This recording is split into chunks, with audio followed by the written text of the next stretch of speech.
Hello दोस्तों, स्वागत है आप सभी का आपके अपने यूट्यूब चैनल प्राइम प्रभाकर पे।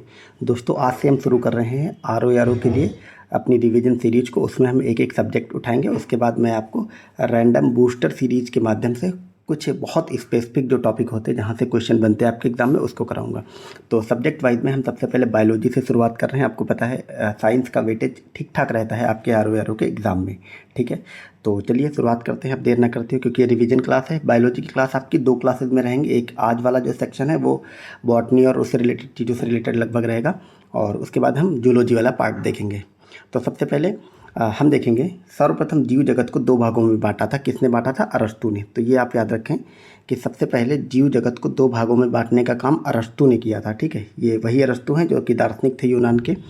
और दो भागों में बांटा, तो वो दो भाग कौन कौन से थे? एक तो पादप और एक के जंतु। तो ओवरऑल आज जो हम भी देख रहे हैं जूलॉजी और बॉटनी, उसको सबसे पहले दो भागों में बांटने का कार्य अरस्तु ने किया था। ठीक, अध्ययन के आधार पर जीवों की शारीरिक संरचना, रूप, कार्य के आधार पर इनका पदानुक्रम क्या है, ये आपको याद रखना है।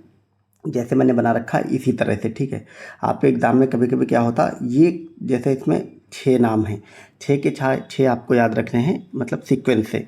आपके एग्ज़ाम में से इन 6 में से कोई 3 दे देगा या 4 दे देगा, और फिर आपको या तो क्रम से लगाने को देगा या फिर वो ऐसे दे देगा, मतलब 4-4 की श्रेणी बना के या 3-3 की श्रेणी बना के, और पूछेगा इनमें से कौन सा क्रम के अनुसार सही है। ठीक, तो ज़रूर याद रखना है।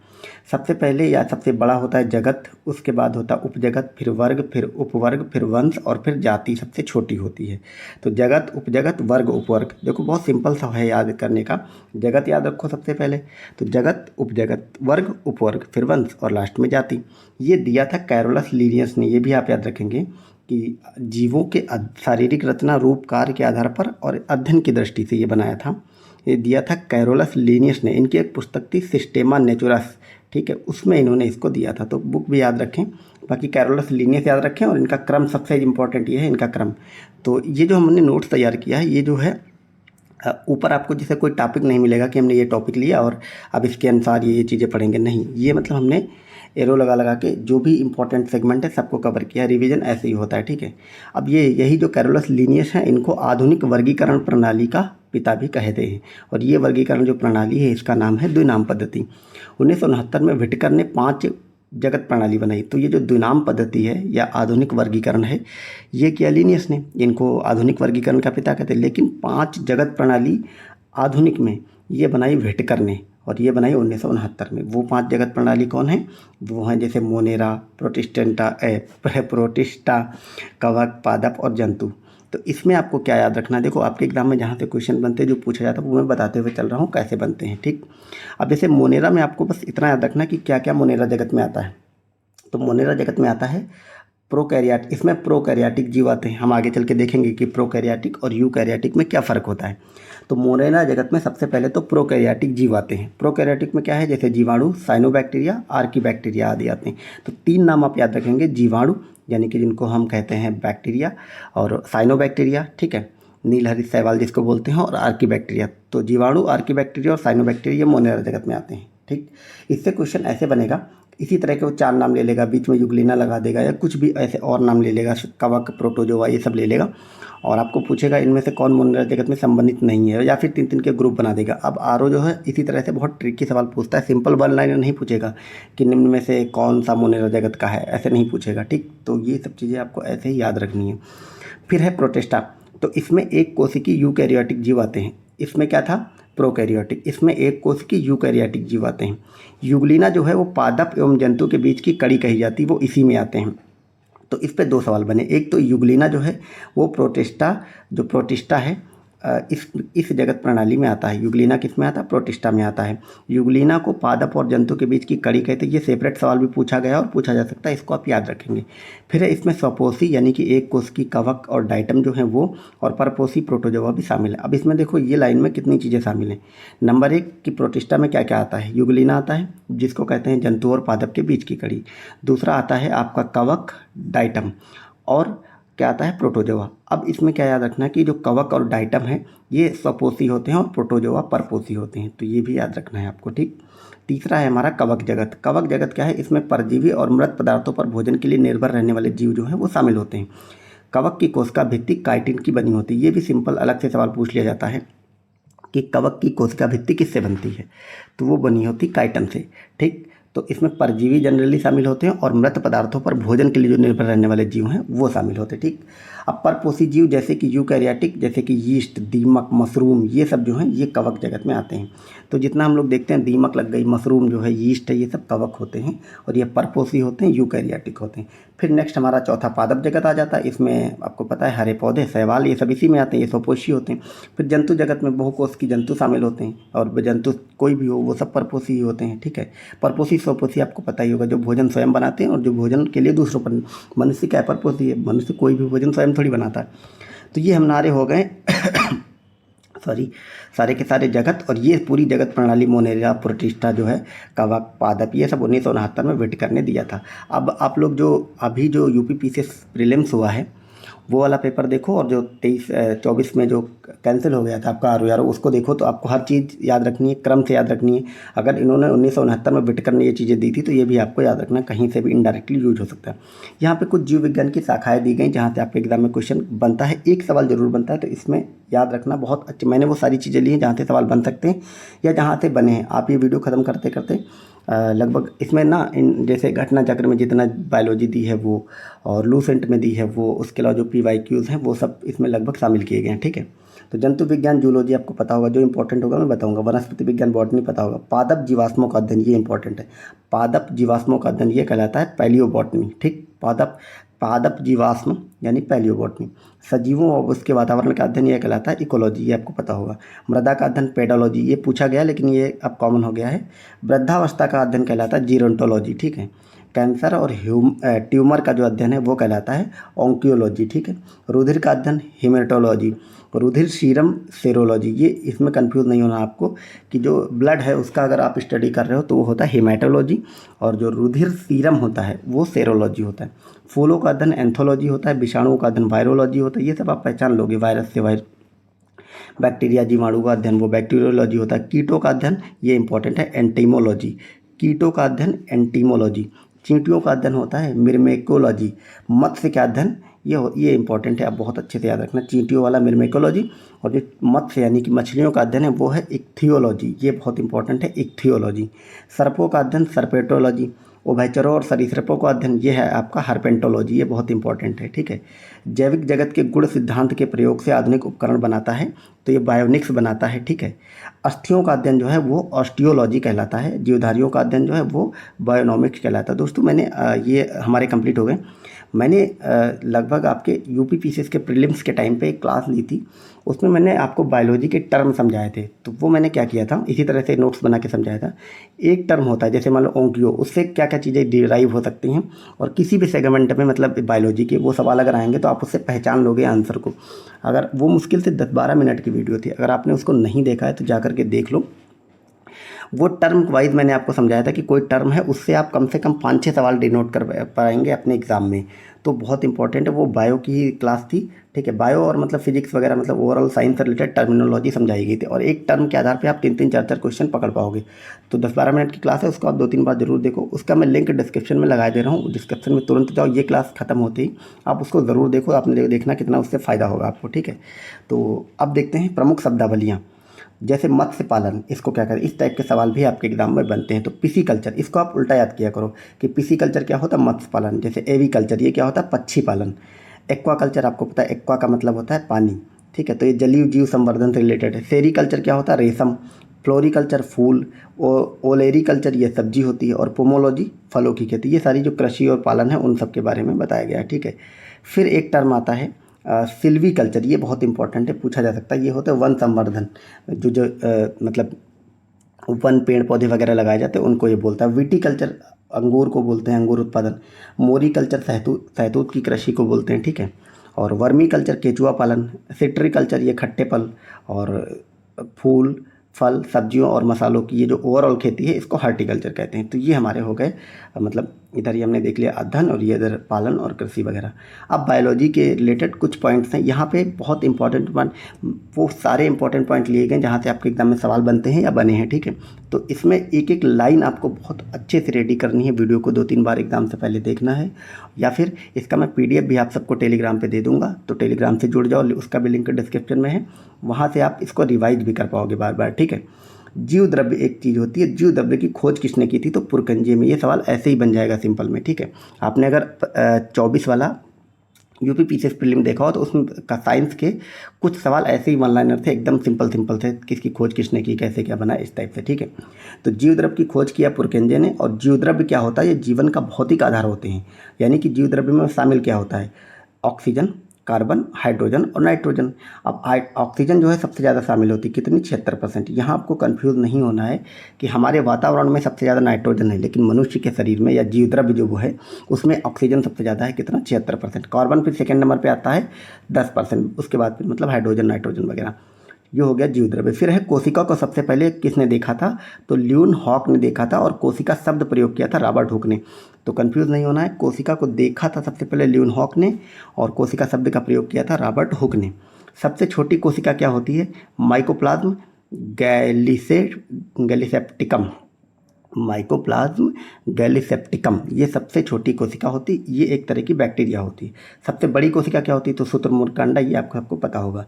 सबसे बड़ा स्तनी जीव कौन होता, तो नीली व्हेल। सबसे बड़ा स्थलीय स्तनी जीव वो अफ्रीकन हाथी होता है, ठीक है। तो जो नीली व्हेल होता है वो सबसे बड़ा स्तनी जीव है, लेकिन चूंकि वो जली होता है और स्थली लगा दे तो अफ्रीकन हाथी होता है।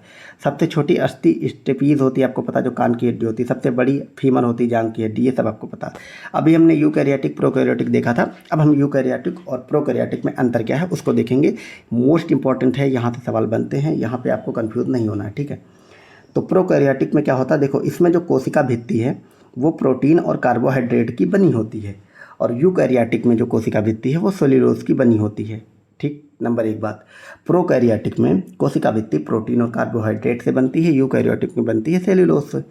अब प्रोकैरियोटिक में क्या क्या नहीं होता है याद रखना है। अब यहाँ की जो चीज़ें हैं वो आपको ऐसे याद करनी जैसे मैं आपको समझाता हूँ। ऊपर वाली पहला पॉइंट आप दोनों में याद कर लें कि कोशिका भित्ति प्रोटीन और कार्बोहाइड्रेट से, और उधर बनती है सेल्यूलोज से। अब इसमें क्या है, इसमें माइटोकॉन्ड्रिया, गाल्जी काय, केंद्रिका, लिंग, प्रजनन, लाइसोसोम, सेंट्रियल, ये कुछ भी नहीं होता। ये सारी चीज़ें इसमें नहीं होती हैं। इसमें सब कुछ होता है, माइटोकॉन्ड्रिया होता है, गाल्जी काय होती है, और ये सारी चीज़ें भी होती हैं। ऐसे आप याद करो, ठीक है। प्रोकैरियोटिक में कुछ भी नहीं होता है, यूकैरियोटिक में सब कुछ होता है, ठीक है। और कोशिका भित्ति दोनों में होती है, बस बनी किससे होती है उसका फ़र्क होता है। इधर यूकैरियोटिक में सेल्यूलोज से, उधर बनी होती है किससे, प्रोटीन और कार्बोहाइड्रेट से, ठीक। ये आपको याद रखना है। यहाँ पे कुछ पॉइंट है, कुछ फैक्ट हैं, याद रखना, यहाँ से सवाल बनते हैं। कोशिका भित्ति है वो केवल पादप हार्मोन्स में पाई जाती है, ये भी आपको याद रखना।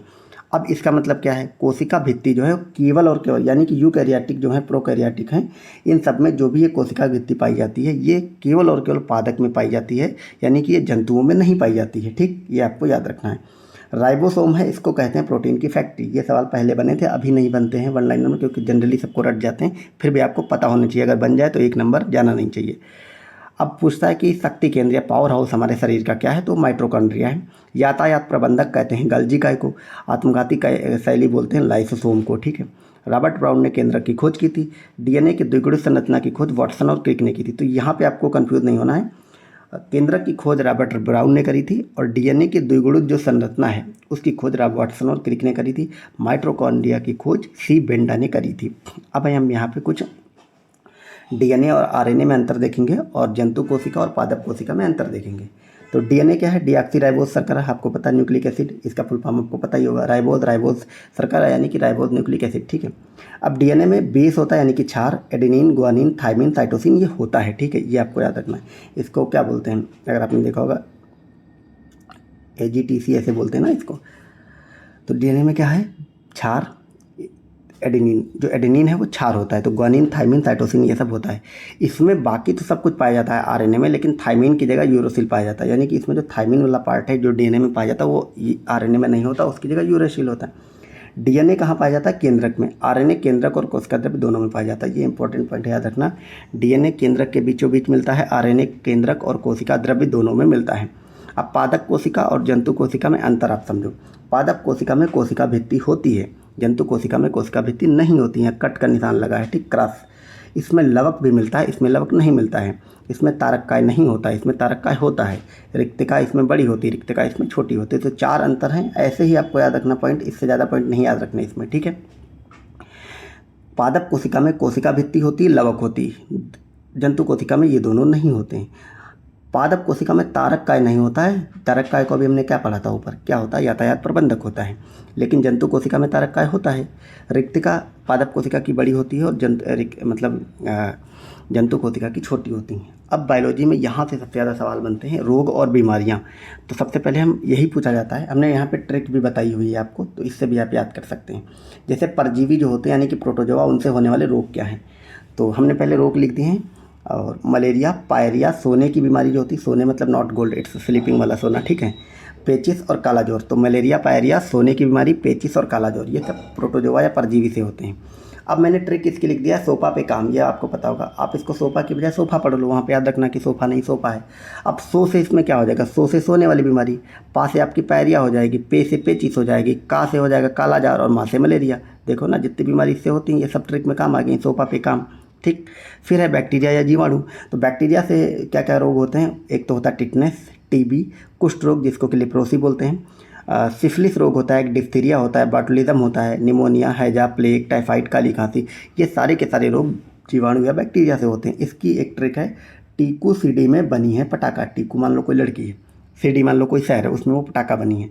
अब हम आपको बताते हैं, मतलब आपको सिर्फ ये सब चीज़ें निमोनिक से याद हो जाते हैं, इससे आपको याद रखना है, वरना इसमें कन्फ्यूजन हो जाती है लास्ट में कि कौन सा रोग किस में था। अब टीकू में जैसे टी है तो टी से टिटनेस हो जाएगा, कू से आपका कुष्ठ रोग हो जाएगा, ठीक है। सीडी में सी से सिफिलिस हो जाएगा, डी से डिप्थीरिया हो जाएगा। देखो ये इतने रोग हो गए ऊपर वाले। फिर मैं आपको हटा दो, बा से बाटुलिज्म हो जाएगा, नी से आपका निमोनिया हो जाएगा, है से आपका हैजा हो जाएगा। अब पटाखा में पा से प्लेग हो जाएगा, टा से टाइफाइड हो जाएगा, का से काली खांसी हो जाएगा। तो ट्रिक भी मैंने आपको बता दी। अब हम देखेंगे नेक्स्ट वायरस से होने वाले रोग। तो वायरस में क्या है, रेबीज, खसरा, और ये क्या है, हर्पस। हाँ, हर्पस एक रोग होता है। मोनेंजाइटिस होता है, हेपेटाइटिस होता है, टेक्रोमा बीमारी होती है, पोलियो, एड्स, चेचक, छोटी माता, डेंगू, सोंध और इन्फ्लुएंजा जिसको कि पीलिया बोलते हैं, ठीक है। तो ये सारी बीमारियां जो हैं आपकी विषाणु या वायरस से होती है। इसकी ट्रिक है, रेखा हमें हिट करके पीछे छोड़ गई। अब पीछे को आपको PHA लिखना है, ठीक है। रेखा हमें हिट करके पीछे छोड़ गई। अब रेखा से क्या होगा, रेबीज हो जाएगा, खा से खसरा हो जाएगा, हमें में हा से हो जाएगा ये हर्पिस जो हमने बताया, और माँ से हो जाएगा मेनिंजाइटिस, में से हिट में हो जाएगा हेपेटाइटिस, टा से टेक्रोमा। फिर करके में मतलब ये इससे कोई वो नहीं है, ये करके सिर्फ लिखा गया है इस सेंटेंस को अच्छा पूरा बनाने के लिए। अब PHA में पी से हो जाएगा पोलियो, ए से एड्स, चे से चेचक, छोड़ में छोटी माता, ड़ा से डेंगू, गलसोंद मतलब गई और इन्फ्लुएंजा। तो गलसोंद और इन्फ्लुएंजा ये हमें इसकी ट्रिक हो गई। कवक, कवक की ट्रिक बहुत सिंपल होती है, गंजा दामाद खाए फ्रूट। तो गंजा से हो जाएगा गंजापन, सिंपल था। दामाद से दमा, और मतलब ये दामाद अलग कर दो आप, दमा से दामाद और दा से दाद। और ये खाज खुजली खाए से हो जाएगा, फ्रूट से हो जाएगा एथलीट फ्रूट रोग। तो ये कवक से होते हैं। तो मैं आपने देखा, मैंने आप इसका चाहो स्क्रीनशॉट भी ले लिया, मैं PDF दे ही दूंगा, वहाँ से रिवाइज कर लेना। ट्रिक वगैरह भी सब इसमें लिख दी गई हैं। अब यहाँ पे कुछ विटामिन हैं, उनके रासायनिक नाम लिखे गए हैं, और उनसे मतलब उनसे क्या क्या बीमारी हो सकती है ये आपको याद रखना है। कौन से इंपॉर्टेंट है वो मैं आपको बताऊंगा। विटामिन ए रेटिनाल की कमी से होता है, इससे रतौंधी रोग होता है। वर्णांधता जन्मजात आनुवांशिक बीमारी, ये भी आपको याद रखना, ये भी कभी कभी स्टेटमेंट बन जाता है। तो विटामिन ए रेटिनाल इसका रासायनिक नाम है, और रतौंधी इसके कारण रोग होता है, यानी कि इसकी कमी से। और रतौंधी मतलब वही वर्णांधता, और रतौंधी मतलब रात में ना दिखाई देंगे, वर्णांधता अलग चीज़ है, ठीक है। तो पर आपको याद रखना, जो रतौंधी होती वो, वर्णांधता होती वो सब जन्मजात आनुवांशिक बीमारी होती है, ठीक। अब विटामिन बी में बहुत सारे होते हैं, यहीं से आपके एग्जाम में सबसे ज़्यादा क्वेश्चन बनता है। तो विटामिन B1 का नाम थायमीन होता है, बेरी इसी की कमी से होता है। विटामिन B2 का रासायनिक नाम राइबोफ्लेविन होता है, चीलोसिस रोग इसकी कमी से होता है, ये इंपॉर्टेंट है, यहाँ से सवाल बनता है। विटामिन B3 का नाम नियासिन होता है, और पेलाग्रा रोग इसके कारण होता है, ये भी इंपॉर्टेंट है। विटामिन B5, अब 4 नहीं लिखा, वो इंपॉर्टेंट नहीं है। विटामिन B5 का नाम है पेंटोथोनिक एसिड, इससे अपर्याप्त वृद्धि होती है, यानी कि व्यक्ति की जो हार्मोनल ग्रोथ होती है वो रुक जाती है। पेंटाथोनिक एसिड इसका नाम है। B6 पायरिडॉक्सिन होता है, और एक रोग होता है कन्वल्सन जो है वो इसके कारण होता है, और धान का चोकर इसके लिए दिया जाता है, ठीक है। तो धान का चोकर में मतलब दिया नहीं जाता, मतलब ये पूछा जाता है कि धान का चोकर में कौन सा विटामिन होता है, तो विटामिन बी खाली लिखा रहेगा तब तो ठीक है, लेकिन B6, B2, B3 देगा तो कन्फ्यूज हो सकते हैं। तो आपको याद रखना धान के चोकरे में क्या होता है, B6 होता है, ठीक है। विटामिन B7 में बायोटिन इसका रासायनिक नाम है, और अवसाद जो होता है डिप्रेशन वो कहीं ना कहीं B7 की कमी से होता है। विटामिन B9 फोलिक एसिड इसका रासायनिक नाम है, और मेगालोब्लास्टिक एनीमिया ये इसकी कमी से होता है, ठीक है। विटामिन B11 इसका नाम होता है सैलिसिलिक एसिड, सैलिसिलिक एसिड जो है B11 होता है। विटामिन B12 साइनोकोबाल्मिन होता है। और घातक एनीमिया, देखो एनीमिया दो तरह की है, अगर आपसे पूछे मेगालोब्लास्टिक एनीमिया वो B9 और B12 से होती है घातक एनीमिया, ठीक है। तो ये बी वाले हमने सारे देख लिए, ये इंपॉर्टेंट है, आप देख लेना अच्छे से इसको, ठीक है। विटामिन BC इसका नाम होता है विटामिन C। एस्कॉर्बिक एसिड इसका रासायनिक नाम है, और स्कर्वी रोग इसी के कारण होता है, मसूड़ों में सूजन आ जाती है। विटामिन BD ये इंपॉर्टेंट है, कल्सीफेरल नाम होता है, क्वाड मछली का तेल में पाया जाता है विटामिन D। ये सवाल पूछा गया है और आगे भी पूछा जा सकता है। ये इस टाइप के सवाल क्या होता है, आपको 3-4 विटामिन दे देगा और इधर इनके मतलब या तो रासायनिक नाम देगा या फिर इनकी कमी से कौन सा रोग होता है उसको फिर आपसे मिलान करने को देगा। ऑप्शन में वही देता है A, मतलब 1A B2 ऐसे करके देता है। तो ये सब ऐसे आपको याद रखना है। विटामिन E का रासायनिक नाम टोकोफेरॉल है।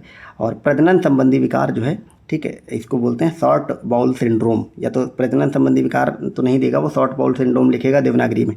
तो ये आपको याद रखना विटामिन E की कमी से होते हैं। विटामिन K इसका नाम फिलोक्विनिन होता है, ठीक है। तो ये इंपॉर्टेंट है। अब इससे रिलेटेड कुछ और फैक्ट बनते हैं, जैसे हमारा शरीर कौन से विटामिन बनाता है, तो हमारा शरीर विटामिन D और K बनाता है, इसके अलावा नहीं बनाता, वो बाहर से लेता है। प्रोटीन को अगर देखें तो याद रखना प्रोटीन में 20 अमीनो अम्ल होते हैं, ठीक। और प्रोटीन की कमी से रोग अगर बात करें तो होता है क्वासीरियोकर जो है वो प्रोटीन के कमी से रोग होता है। लेकिन बच्चों में जो है मरासमस रोग जो है वो ज़्यादा पाया जाता है। आपने सुना होगा अफ्रीका में जो बच्चे होते हैं उन सब की फ़ोटोज़ वगैरह देखी होगी, उन सब में जो है मरासमस की नाम की बीमारी पाई जाती है। उसी कारण वो ठिगने और मतलब उनमें रोग वो जो है वृद्धि नहीं हो पाती है। तो उन सब में यही बताया जाता है कि प्रोटीन की कमी होती है जिस वजह से, ठीक। यहाँ पे ये 2 संस्थान लिखे हैं, याद रख लेना, बहुत इंपॉर्टेंट है, यहाँ से सवाल बनते हैं संस्थानों पे। राष्ट्रीय पोषण एवं अनुसंधान संस्थान हैदराबाद में पाया जाता है, मतलब हैदराबाद में बनाया गया है। केंद्रीय खाद्य प्रौद्योगिकी संस्थान ये मैसूर में है। तो खाद्य प्रौद्योगिकी मैसूर में और पोषण वाला हैदराबाद में, इतना आपको याद रखना। इन सबको पूरा रटने की जरूरत नहीं है, आपको सिर्फ याद रखो कि जो भी फूड वाला है, खाद्य वाला, वो मैसूर में और पोषण वाला हैदराबाद में, ठीक है। नेक्स्ट हम देखेंगे प्रकाश संश्लेषण। तो प्रकाश संश्लेषण जो है वो आपका C, देखो आप इसकी जो ये जो होती है ये भी आपको याद रखो, डायरेक्ट देगा नहीं लेकिन आप इससे समझो 6 अणु आपके होते हैं कार्बन डाइऑक्साइड के और 12 होते हैं जल के। तो कार्बन डाइऑक्साइड मिलती है और जल मिलती है, 6 और 12 अणु मिलकर के। फिर प्रकाश की उपस्थिति होती है, क्लोरोफिल की उपस्थिति होती है, आपको पता है पत्तियों में, और फिर ये मिलकर के बनाते हैं C6H12O6, ये मतलब ग्लूकोज बना दिया। फिर 6H2O बाहर निकाल दिया और 6CO2 बाहर निकाल दिया। तो ये इससे क्या, ये आपका बना जल बना और ये ऑक्सीजन भी इससे बनी, ठीक है। तो यही होता है, पेड़ पौधे ऑक्सीजन छोड़ते हैं तो ये ऑक्सीजन ऐसे बनती है इनकी, ठीक है। और कार्बन डाइऑक्साइड क्यों लेते हैं पेड़ पौधे, क्योंकि इनको खाना बनाना होता है, अपना भोजन बनाना होता है, ठीक। अब यहाँ पे कुछ फैक्ट लिखे हैं, आपको अच्छे से याद करना है कि पत्ती की कोशिकाओं में जल सिरा से परासरण द्वारा किया जाता है और CO2 वायुमंडल में विसरण द्वारा जाती है। इसका मतलब समझो आप, जो पत्ती की कोशिकाएं हैं उनमें जो जल है, पानी है, वो सिरा से जाता है पूरे पेड़ भर में, किससे जाता है, परासरण विधि द्वारा। तो सब इसमें 2 चीज़ें याद रखनी, जो पत्ती की कोशिकाओं में जल जाता है, एक तो शुरुआत इसकी सिरा से होती है और विधि होती परासरण, और जो CO2 वायुमंडल में से लेता है, वो पेड़ जो खींचता है वायुमंडल से CO2, वो विसरण विधि से खींचता है, ये आपको याद रखना है, ठीक है। क्लोरोफिल पत्तियों में हरे रंग का वर्णक होता है, आप सबको पता है क्लोरोफिल क्या होता है, पत्तियों में हरे रंग का वर्णक होता है। अब क्लोरोफिल के भी 4 प्रकार होते हैं, एक होता है chlorophyll A, chlorophyll B, carotene और जेंथोफिल। तो ये आपको याद रखना है, ये जो कैरोटीन होता है क्लोरोफिल एक तरह का होता है, जेंथोफिल भी होता है। तो 4 प्रकार इसके नाम आपको याद रखने हैं। अब क्लोरोफिल A और क्लोरोफिल जो B है वो हरे रंग के लिए उत्तरदायी है, आपको याद रखना है, कैरोटीन और जेंथोफिल उत्तरदायी नहीं है। क्लोरोफिल के केंद्र में मैग्नीशियम तत्व की अधिकता होती है, ये सवाल पूछा गया आपके एग्जाम में, फिर से याद रखना है आपको, ठीक है। क्लोरोफिल जो है, जब मैं बोलता हूँ आपके एग्जाम में तो इसका मतलब है RO की PYQ या फिर UPPCS की PYQ में पूछा जा चुका है, ठीक है। तो क्लोरोफिल के केंद्र में मैग्नीशियम तत्व की अधिकता पाई जाती है, ठीक है। क्लोरोफिल जो है उस प्रकाश में किन रंगों को ग्रहण करता है, तो केवल 3 रंगों को ग्रहण करता है, बैगनी, नीला और लाल। ये आप एकदम से रट लो कि बैगनी, नीला ये एक ही तरह होते हैं और इसके अलावा लाल, इन 3 रंगों को ग्रहण करता है कौन, क्लोरोफिल। प्रकाश संश्लेषण की क्रिया कैसे होती है, ये आप याद रखो, ये पूछ सकता है आपसे, तो याद रखना है प्रकाश संश्लेषण की क्रिया उपचयन और अपचयन यानी कि ऑक्सीडेशन और रिडक्शन दोनों विधियों से होती है। ऑप्शन में आपके रहेगा कि उपचयन, अपचयन दोनों, या इनमें से कोई नहीं, या कुछ और नाम दे देगा, इस तरह से देगा, तो आपको याद रखना दोनों से होती है। ऑक्सीडेशन में क्या होता है, जल का उपचयन O2 में हो जाता है, यानी कि जल O2 में बदल जाता है, ठीक है। और अपचयन यानी कि रिडक्शन में क्या होता है कि O2 का अपचयन ग्लूकोज के रूप में हो जाता है, आपको याद रखना है। प्रकाश संश्लेषण की 2 अवस्थाएं होती हैं। नंबर 1 होता है प्रकाश रासायनिक क्रिया, ठीक है। दूसरा आपका होता है रासायनिक प्रकाशहीन प्रतिक्रिया। तो 2 अवस्थाएं हैं प्रकाश संश्लेषण की, दोनों आपको याद रखनी। नंबर 1 प्रकाश रासायनिक क्रिया, इसका मतलब है कि क्लोरोफिल के ग्रेना में होती है। ये कहाँ होती है, क्लोरोफिल में एक जगह पाई जाती है ग्रेना, उसमें होती है प्रकाश रासायनिक क्रिया। इसे हम हिल रिएक्शन भी कहते हैं। आपसे ये सब पूछ लेगा कि इनमें से हिल रिएक्शन क्या है, तो प्रकाश रासायनिक क्रिया जो है, इसमें क्या होता है कि जल का अपघटन होकर हाइड्रोजन आयन और इलेक्ट्रॉन बनते हैं, ठीक है। इस प्रक्रिया में अंतर में ATP और NADPH निकलता है, जो रासायनिक प्रकाशहीन क्रिया में मदद करता है। सूर्य के प्रकाश की अनुपस्थिति में ये होती है, ये आपको याद रखना, ये बहुत इंपॉर्टेंट है। आपसे पूछ लेगा निम्न में से क्लोरोफिल की कौन सी प्रक्रिया सूर्य के प्रकाश की अनुपस्थिति में होती है। देखो ये सब जो मैंने बोला कि ATP NADP, ये नहीं पूछेगा आप में, मतलब ये सब सवाल बनते हैं कि प्रकाश की अनुपस्थिति में, वो ऐसे पूछेगा कि प्रकाश संश्लेषण की कौन सी अवस्था सूर्य की अनुपस्थिति में होती, तो ये वाली होती कौन सी, प्रकाश रासायनिक क्रियावली। दूसरा है रासायनिक प्रकाशहीन प्रतिक्रिया, यह क्लोरोफिल के स्ट्रोमा में होती है। उधर ऊपर वाली क्या थी, ग्रेना में। इस प्रक्रिया में CO2 का अपचयन होकर शर्करा और स्टार्च बनता है। तो आपको ये सब चीज़ें याद रखनी है। आपसे पूछेगा कि क्लोरोफिल की प्रकाश संश्लेषण की किस प्रक्रिया में CO2 जो है वो अपचयित होकर शर्करा और स्टार्च बन जाती, तो रासायनिक प्रकाशहीन प्रतिक्रिया में बनती है, ठीक। अब हम देखेंगे पादप हार्मोन। यहाँ से आपके एग्जाम में क्वेश्चन बनते हैं। पादप हार्मोन इंपॉर्टेंट है। ऑक्सिन क्या होता है, आप ये तो पूछा जाएगा, पौधे के ऊपरी हिस्से में पाया जाता है, ये आपको याद रखना। ऑक्सिन, पहली बात तो याद रखना कि ये सारे के सारे पादप हार्मोन है, ये भी याद रखना। दूसरे फिर ये किसके लिए उत्तरदायी हैं, ये भी आपको याद रखना, ठीक है। तो ऑक्सिन जो है पौधे के ऊपरी हिस्से में पाया जाता है। जिब्रेलिन जो है वो बौने पौधे को लंबा करने में और फूल बनने में मदद करता है। साइटोकाइनिन जो है वो ऑक्सिन के साथ मिलकर जीर्णता रोकता है। जीर्णता मतलब होता है क्या, वृद्धावस्था बोलते हैं जिसको, वृद्धा मतलब पेड़ को पुराना नहीं होने देता। जो एब्सिसिक एसिड होता है वो पुष्पन में बाधा बनता है, यानी कि ये निगेटिव वाला है, ठीक है। जो फूल वगैरह खिलते हैं उसमें एक तरह का बाधा बन जाता है। एथिलीन जो है फलों को पकाने और मादा पुष्पों की संख्या में वृद्धि करने में काम आता है। तो फलों को पकाने में एथिलीन, ये तो आप सब जान जाते हैं, लेकिन ये क्वेश्चन पूछ लेगा कि मादा पुष्पों की संख्या में वृद्धि करता है कौन, तो एथिलीन। फ्लोरीजेंस जो है वो फूल को खिलाने वाला हार्मोन, तो फ्लोरी से फूल आप पहचान लोगे। ट्राउमैटिन जो है पौधे के जख्म भरने में मदद करता है, ये इंपॉर्टेंट है, पूछा जा सकता है। अभी तक ये पूछा नहीं गया लेकिन आगे पूछा जा सकता है। पौधे के जख्म भरने में मदद कौन करता है, ट्राउमैटिन करता है, ठीक। तो ये सारे पादप हार्मोन्स हो गए। अगला है पौधों में रोग और किस तत्व की कमी से होता है। यहाँ से आपके एग्जाम में सवाल बनते हैं और बने भी हैं, ये बहुत इंपॉर्टेंट है। मैं जो भी करा रहा हूँ आपका ना, आप खुद ही देख रहे होंगे इसकी क्वालिटी इस नोट्स की, तो आपको लग रहा होगा कितना इंपॉर्टेंट है, ठीक है। तो आप लोग इसको ज़रूर रिवाइज करो, बार बार देखो, ठीक। तो हम देखते हैं, खैर आम का बैगन, सॉरी आम का बैगन नहीं, आम व बैगन का लिटिल लीफ। तो लिटिल लीफ एक रोग होता है, आम और बैगन में पाया जाता है। ये जस्ता की कमी से होता है। नींबू का डाईबैक और लिटिल लीफ जो है वो तांबा। तो आम और बैगन वाला किससे होता है, जस्ता से। नींबू का वाला किससे होता है, तांबा से। आलू का ब्लैक हार्ट है, यानी कि जिसको कि कृष्णकांत रोग बोलते हैं, ये O2 की कमी यानी ऑक्सीजन की कमी से होता है। फूल गोभी में ब्राउनिंग जो है वो बोरान की कमी से होता है। मटर में मांस रोग मैग्नीज की कमी से होता है। धान में खैरा रोग जस्ता की कमी से होता है। तो ये इंपॉर्टेंट है, आप पौधों के रोग और तत्व की कमी याद रखेंगे, ठीक। पत्ती का लाल रंग, नारंगी और पीला रंग, ये कैरोटीनाइड के कारण होता है, याद रखना है आप लोग। ये क्वेश्चन बनता है, कई बार बन चुका। 2,4-D क्या है, तो 2,4-D एक तरह का खरपतवार नाशी होता है। तो ये हम अब कुछ देखेंगे वनस्पति विज्ञान। तो इसके जनक कहा जाता है थियोफ्रेस्टस, ठीक। हमने ऊपर जंतु विज्ञान देखा था, उसको बदला वगैरह था अरस्तु ने, ठीक। अगर सिर्फ और सिर्फ बॉटनी या वनस्पति विज्ञान पूछ ले तो इसके जनक थियोफ्रेस्टस हैं। अब पादप जगत है, इसको किसने दिया था, पादप जगत को दिया था एकलर ने। पादप जगत जो है वो एकलर ने दिया था। पादप जगत 2 तरह का होता है, अपुष्पोद्भिद जिसको बोलते हैं क्रिप्टोगेमी, और जो पुष्पोद्भिद होता है, ठीक है, फेनेरोगेमी। ये 2 तरीके का होता है पादप जगत, और ये दिया था एकलर ने। ये सब नाम आप याद रखेंगे। अब जैसे अपुष्पोद्भिद जो है, इसके प्रकार क्या होते हैं, इसके प्रकार होते हैं थैलोफाइट, ब्रायोफाइट और टेरिडोफाइट। अब थैलोफाइट के प्रकार होते हैं शैवाल, कवक और जीवाणु। अब ये आप चार्ट याद रखेंगे अपने दिमाग में तो चीज़ों को अच्छे से पकड़ पाएंगे। जैसे पुष्पोद्भिद, इसको 2 प्रकार हैं, नग्नबीजी और आवृत्तबीजी। नग्नबीजी में आता है सिकोया, आवृत्तबीजी इसको कहते हैं जामिया पिग्मियो। इसके 2 प्रकार होते हैं, एक पत्रबीजी और द्विबीजपत्री। एक बीजपत्री और द्विबीजपत्री, ठीक है, मोनोकॉट और डायोकॉट, ये सब होते हैं। तो आप याद रखेंगे, ये जो शैवाल, कवक और जीवाणु हैं, ये सब अपुष्पोद्भिद में आते हैं। अब हम देखेंगे इसको थोड़ा डिटेल में। अब पुष्पोद्भिद पहले देखेंगे, फिर पुष्पोद्भिद देखेंगे। अब पुष्पोद्भिद में पौधों में पुष्प व बीज नहीं होता, आप याद रखेंगे, बहुत इंपॉर्टेंट टर्म है। अब पुष्पोद्भिद आपसे पूछ लिए इसका क्या टर्म है, तो पौधों में पुष्प और बीज नहीं पाया जाता इन सब में, ठीक है। अब इसका एक नंबर प्रकार है जैसे थैलोफाइट। तो थैलोफाइट जो है यह वनस्पति जगत का सबसे बड़ा समूह है। आपसे क्वेश्चन पूछेगा वनस्पति जगत का सबसे बड़ा समूह क्या है, तो थैलोफाइट है। इस समूह के पौधों का शरीर जो सुकाय होता है, सुकाय मतलब थैलस होता है, यानी कि जड़, तना, पत्ती इसमें विभक्त नहीं होते, सब एक ही में होते हैं, ठीक है। संवहन ऊतक, जाइलम और फ्लोएम इसमें नहीं पाए जाते हैं, ठीक। अभी हम आगे देखेंगे जाइलम और फ्लोएम का क्या काम होता है। फिर नेक्स्ट आता है हमारा इन्हीं का सब पार्ट, थैलोफिट के ही सब पार्ट में होता है ना, 3 होते हैं, मतलब शैवाल और कवक और जीवाणु, ये सब इसके तहत पाए जाते हैं।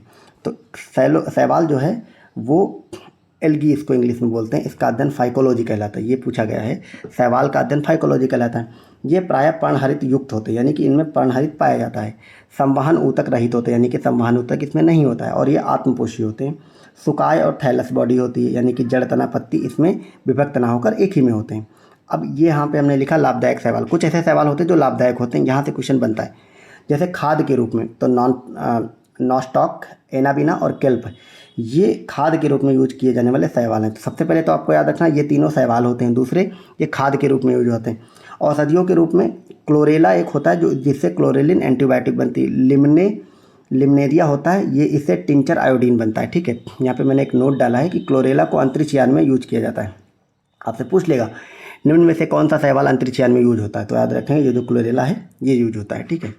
फिर इसी का सेकंड पार्ट है कवक, यानी कि फंगी। इसका अध्ययन माइको, हमने देखा शैवाल का अध्ययन क्या होता है, फाइकोलॉजी। कवक का अध्ययन माइकोलॉजी। ये पर्णहरित रहित, संवहन ऊतक रहित, इसमें ना तो पर्णहरित होता ना तो संवहन ऊतक होता है। अभी हमने शैवाल में क्या देखा था, उसमें पर्णहरित होता है लेकिन संवहन ऊतक नहीं होता है।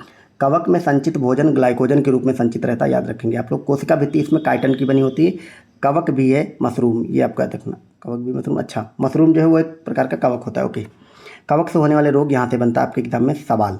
सरसों का जो सफ़ेद रस्ट रोग है वो कवक से होता है। गेहूं का जो किट रोग है, रस्ट ऑफ व्हीट जिसको बोलते हैं, वो भी कवक से होता है। गन्ने का जो लाल अपक्षय है, रेड हॉट रॉट होता है, आपको गन्ने अगर देखा होगा तो गन्ने में जो गांठ होती है उसमें रेड रेड हो जाता है, वो कवक से होता है। आलू का जो अंग मरीच है, यानी कि ब्लाइट ऑफ पोटैटो है, ये आपका बनता है कवक की कमी से होता है। मूंगफली का जो मस्सा रोग है, मूंगफली का मस्सा रोग, टिक्का डिजीज जिसको बोलते हो, कवक से होता है। Brown leaf spot of rice, ये भी आपका होता है कवक की कमी से, तो आप याद रखेंगे, इंपॉर्टेंट है। मैं मतलब जो भी उठा रहा हूँ ना उसको आप देख रहे हो, उससे रिलेटेड सारी चीज़ें कवर कर ले रहा हूँ जहाँ से क्वेश्चन बनते हैं। अब जैसे लाइकेन है, लाइकेन जो है वो कवक और शैवाल का मिक्सचर होता है, आपको पता ही होगा। आपसे क्वेश्चन पूछता है कवक और शैवाल के बीच की कड़ी क्या है, तो लाइकेन। कवक जो है उसमें जल, खनिज और विटामिन पाए जाते हैं, और शैवाल में प्रकाश संश्लेषण की क्रिया होती है, इससे निकलता है CO2। कवक शैवाल के बीच सहजीवी संबंध होता है, ये आपको याद रखना, कवक शैवाल के बीच सहयोगी संबंध होता है, ठीक है। पेड़ों पर उगने वाले लाइकेन को कोर्टिकोल्स कहते हैं, ये आप याद रखिए। अब यहाँ पे कुछ लाइकेन दिए गए और उनके यूज दिए गए, आप उसको देखो। तो लाइकेन का यूज लाइबेरिया, इरवेनिया, रेमेनिया, ये इत्र में बनता है, ठीक है, आप याद रखें किस में बनता है, इत्र में। परमेलिया जो है ये मिर्गी दवा में काम आता है, याद रखना। तो मिर्गी की दवा में सबसे पहले काम कौन आता है, परमेलिया दवा, ये होता है क्या, ये लाइकेन होता है। नेक्स्ट हम देखेंगे जीवाणु, यानी कि बैक्टीरिया। अब हम सी वाला पार्ट आ गए। इसकी खोज किसने की थी, ल्यूनहॉक ने, यानी कि बैक्टीरिया और जीवाणुओं की खोज की ल्यूनहॉक ने। इसका जीवाणु नाम है एहरेनबर्ग। रेबीज का टीका लुई पास्चर ने बनाया था, ठीक है। और दूध का पास्चराइजेशन ये लुई पास्चर ने किया था। यानी कि ये सारी प्रक्रिया जो है जीवाणु या बैक्टीरिया की वजह से होती है, इसलिए यहाँ पे एक साथ दे दी गई। अब पास्चराइजेशन क्या होता है हम उसको भी देख लें, जो भी टर्म आ रहा है उसको हम कंप्लीट करते चल रहे हैं, ठीक। पास्चराइजेशन होता क्या, तो याद रखना है लो टेम्परेचर पर दूध को 62.8 डिग्री सेल्सियस पर 30 मिनट तक अगर गर्म किया जाए तो उससे हो जाता है पास्चराइजेशन। उसके बाद हाई टेम्परेचर पर दूध को 71.7 डिग्री सेल्सियस पर 15 मिनट तक गर्म किया जाए तो ये पास्चराइजेशन की क्रिया इससे होती है, ठीक है। अगला पॉइंट है पौधों की जड़ों में रहने वाले जीवाणु, यानी कि N2 स्थिरीकरण के लिए कौन से होते हैं, राइजोबियम और ब्रैडी राइजोबियम। तो दो जीवाणु हैं, यानी कि बैक्टीरिया हैं, राइजोबियम और ब्रैडी राइजोबियम। ये पौधों के जड़ों में रहने वाले जीवाणु हैं, और ये किस लिए पौधों के जड़ों में रहते हैं, नाइट्रोजन स्थिरीकरण के लिए।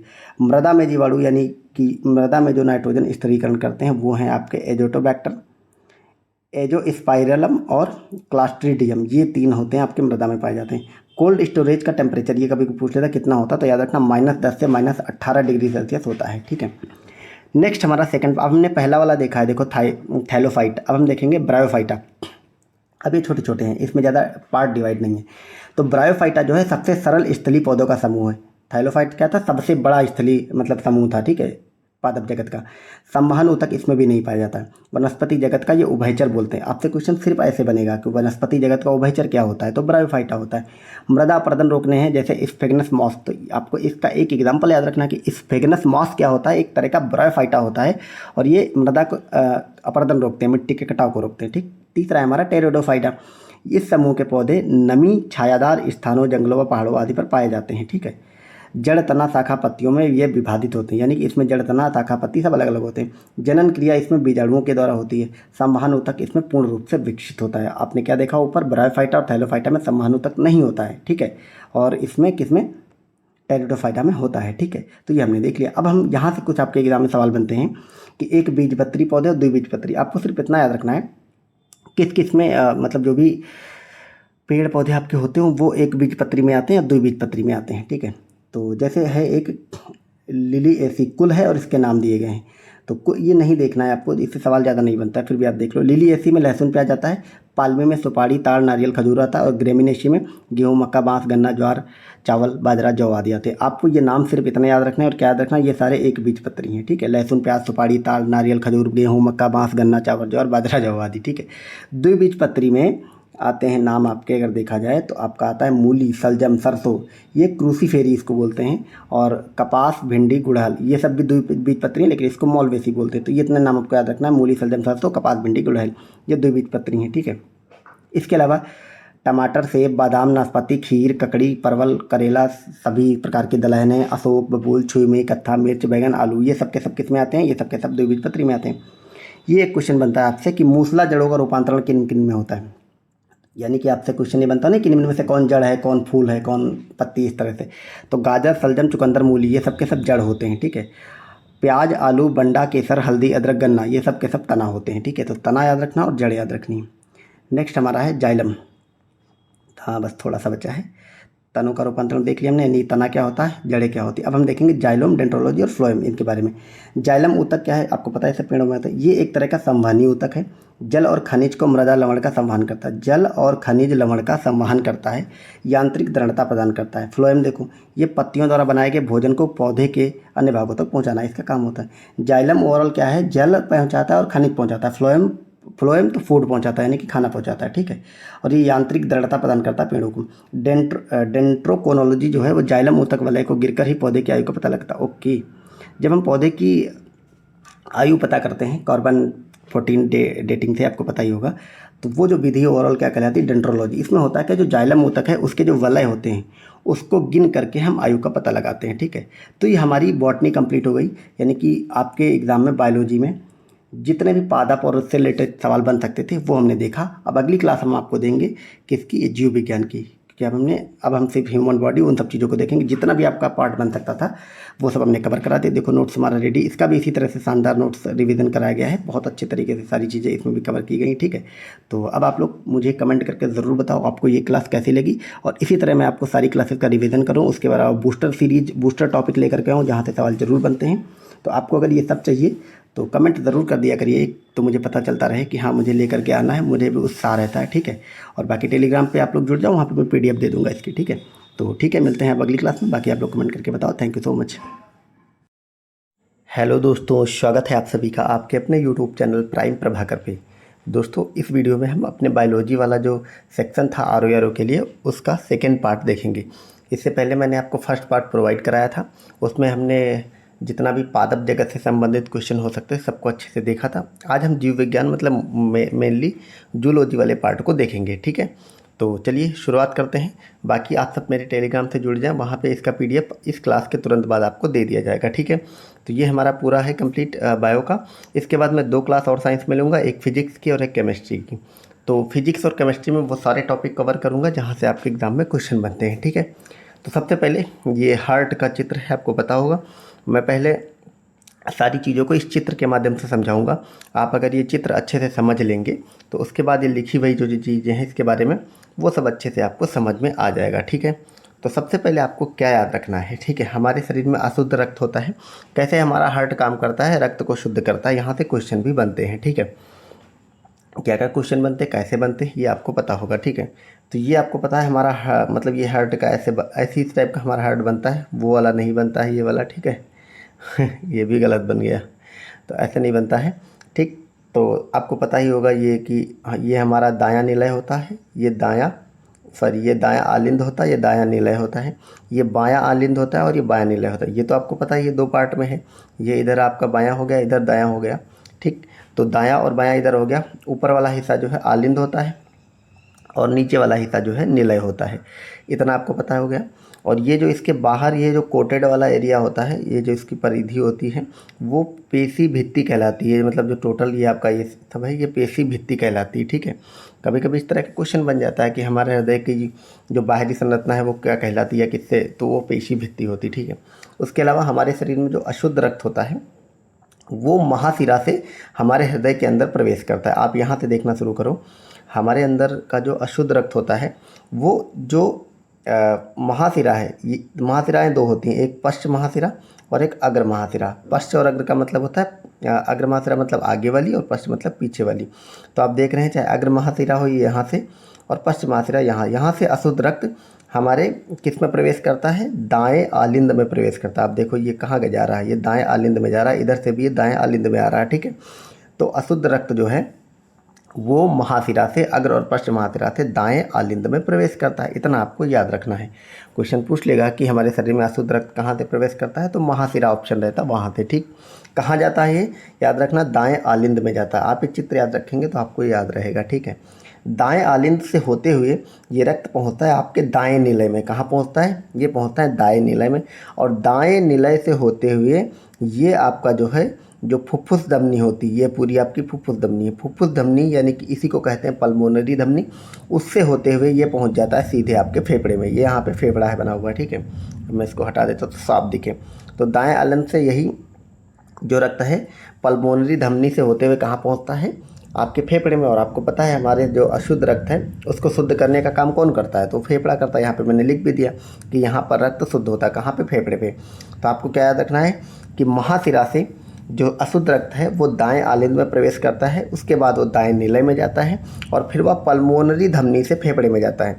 तो फेफड़े में किसके द्वारा जाता है, पल्मोनरी धमनी के द्वारा। ठीक है, तो फेफड़े में क्या होता है, ये रक्त जो है वो अशुद्ध रक्त शुद्ध हो जाएगा और फिर ये शुद्ध रक्त फेफड़े से होते हुए कहाँ जाता है, ये जाता है आपके फुफ्फुस शिरा में, यानी कि पल्मोनरी शिरा में।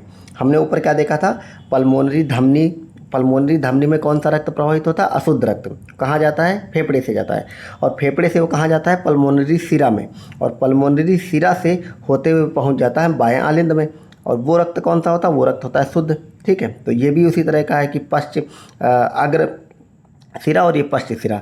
ठीक है, लेकिन धमनी में क्या अशुद्ध रक्त, शिरा में क्या शुद्ध रक्त, ये आपको याद रखना है। ठीक है, इसके माध्यम से फेफड़ों में जाता है, इसके माध्यम से फेफड़े से आता है, फिर ये बाएं आलिंद में जाता है और बाएं आलिंद से होते हुए ये बाएं निलय में आएगा। शुद्ध रक्त अब हो रहा है। ठीक है, और ये जो शुद्ध रक्त है फिर बाएं निलय से फिर ये जाता है महाधमनी में। ठीक है, इधर हमने क्या देखा था, पल्मोनरी धमनी।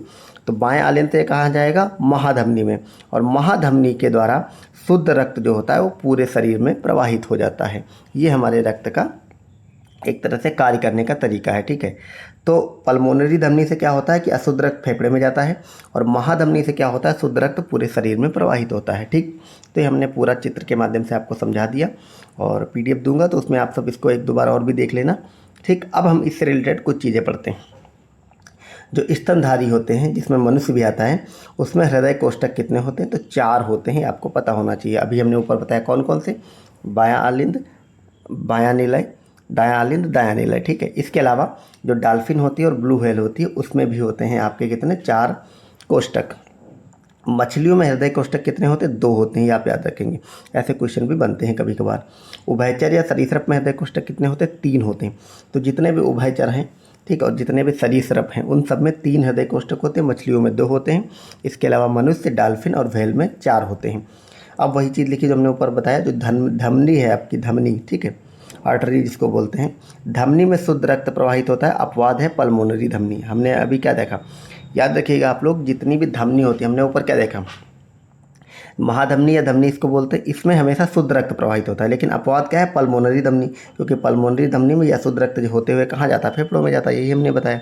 ठीक है, अब शिराओं में क्या होता है, अशुद्ध रक्त प्रवाहित होता है, लेकिन अपवाद क्या है, पल्मोनरी शिरा। आप खुद ही देखो, देखो ये है आपकी शिरा, महाशिरा या शिरा। तो शिराओं में कौन सा रक्त प्रवाहित हो रहा है? अशुद्ध रक्त जा रहा है। लेकिन अपवाद क्या है? फुफ्फुस शिरा, क्योंकि इसी के माध्यम से अशुद्ध रक्त जो है वो बाएं आलिंद में प्रवेश करता है। ठीक है, तो शिराओं में वैसे अशुद्ध रक्त प्रवाहित होता है, धमनी में वैसे शुद्ध रक्त प्रवाहित होता है। इसके अपवाद ये दोनों हैं। ठीक है, दाईं ओर आपको पता है अशुद्ध रक्त होता है, इधर वाले हिस्से में अभी हमने दिखाया था आपको, और बाईं ओर शुद्ध रक्त प्रवाहित होता है। ठीक है, रक्त प्रवाह का क्रम आपने अगर अभी देखा होगा तो आपको चित्र से ही पता चल गया होगा प्रवाह का क्रम है, फिर भी मैंने यहाँ पे बना दिया है। और इस क्रम को याद रखना, आपके एग्जाम में ऐसे क्वेश्चन बहुत बनने लगे हैं, तो बायोलॉजी से भी ऐसे क्वेश्चन बना सकता है कि वो आपसे पूछ लेगा कि रक्त के प्रवाह का क्रम क्या है।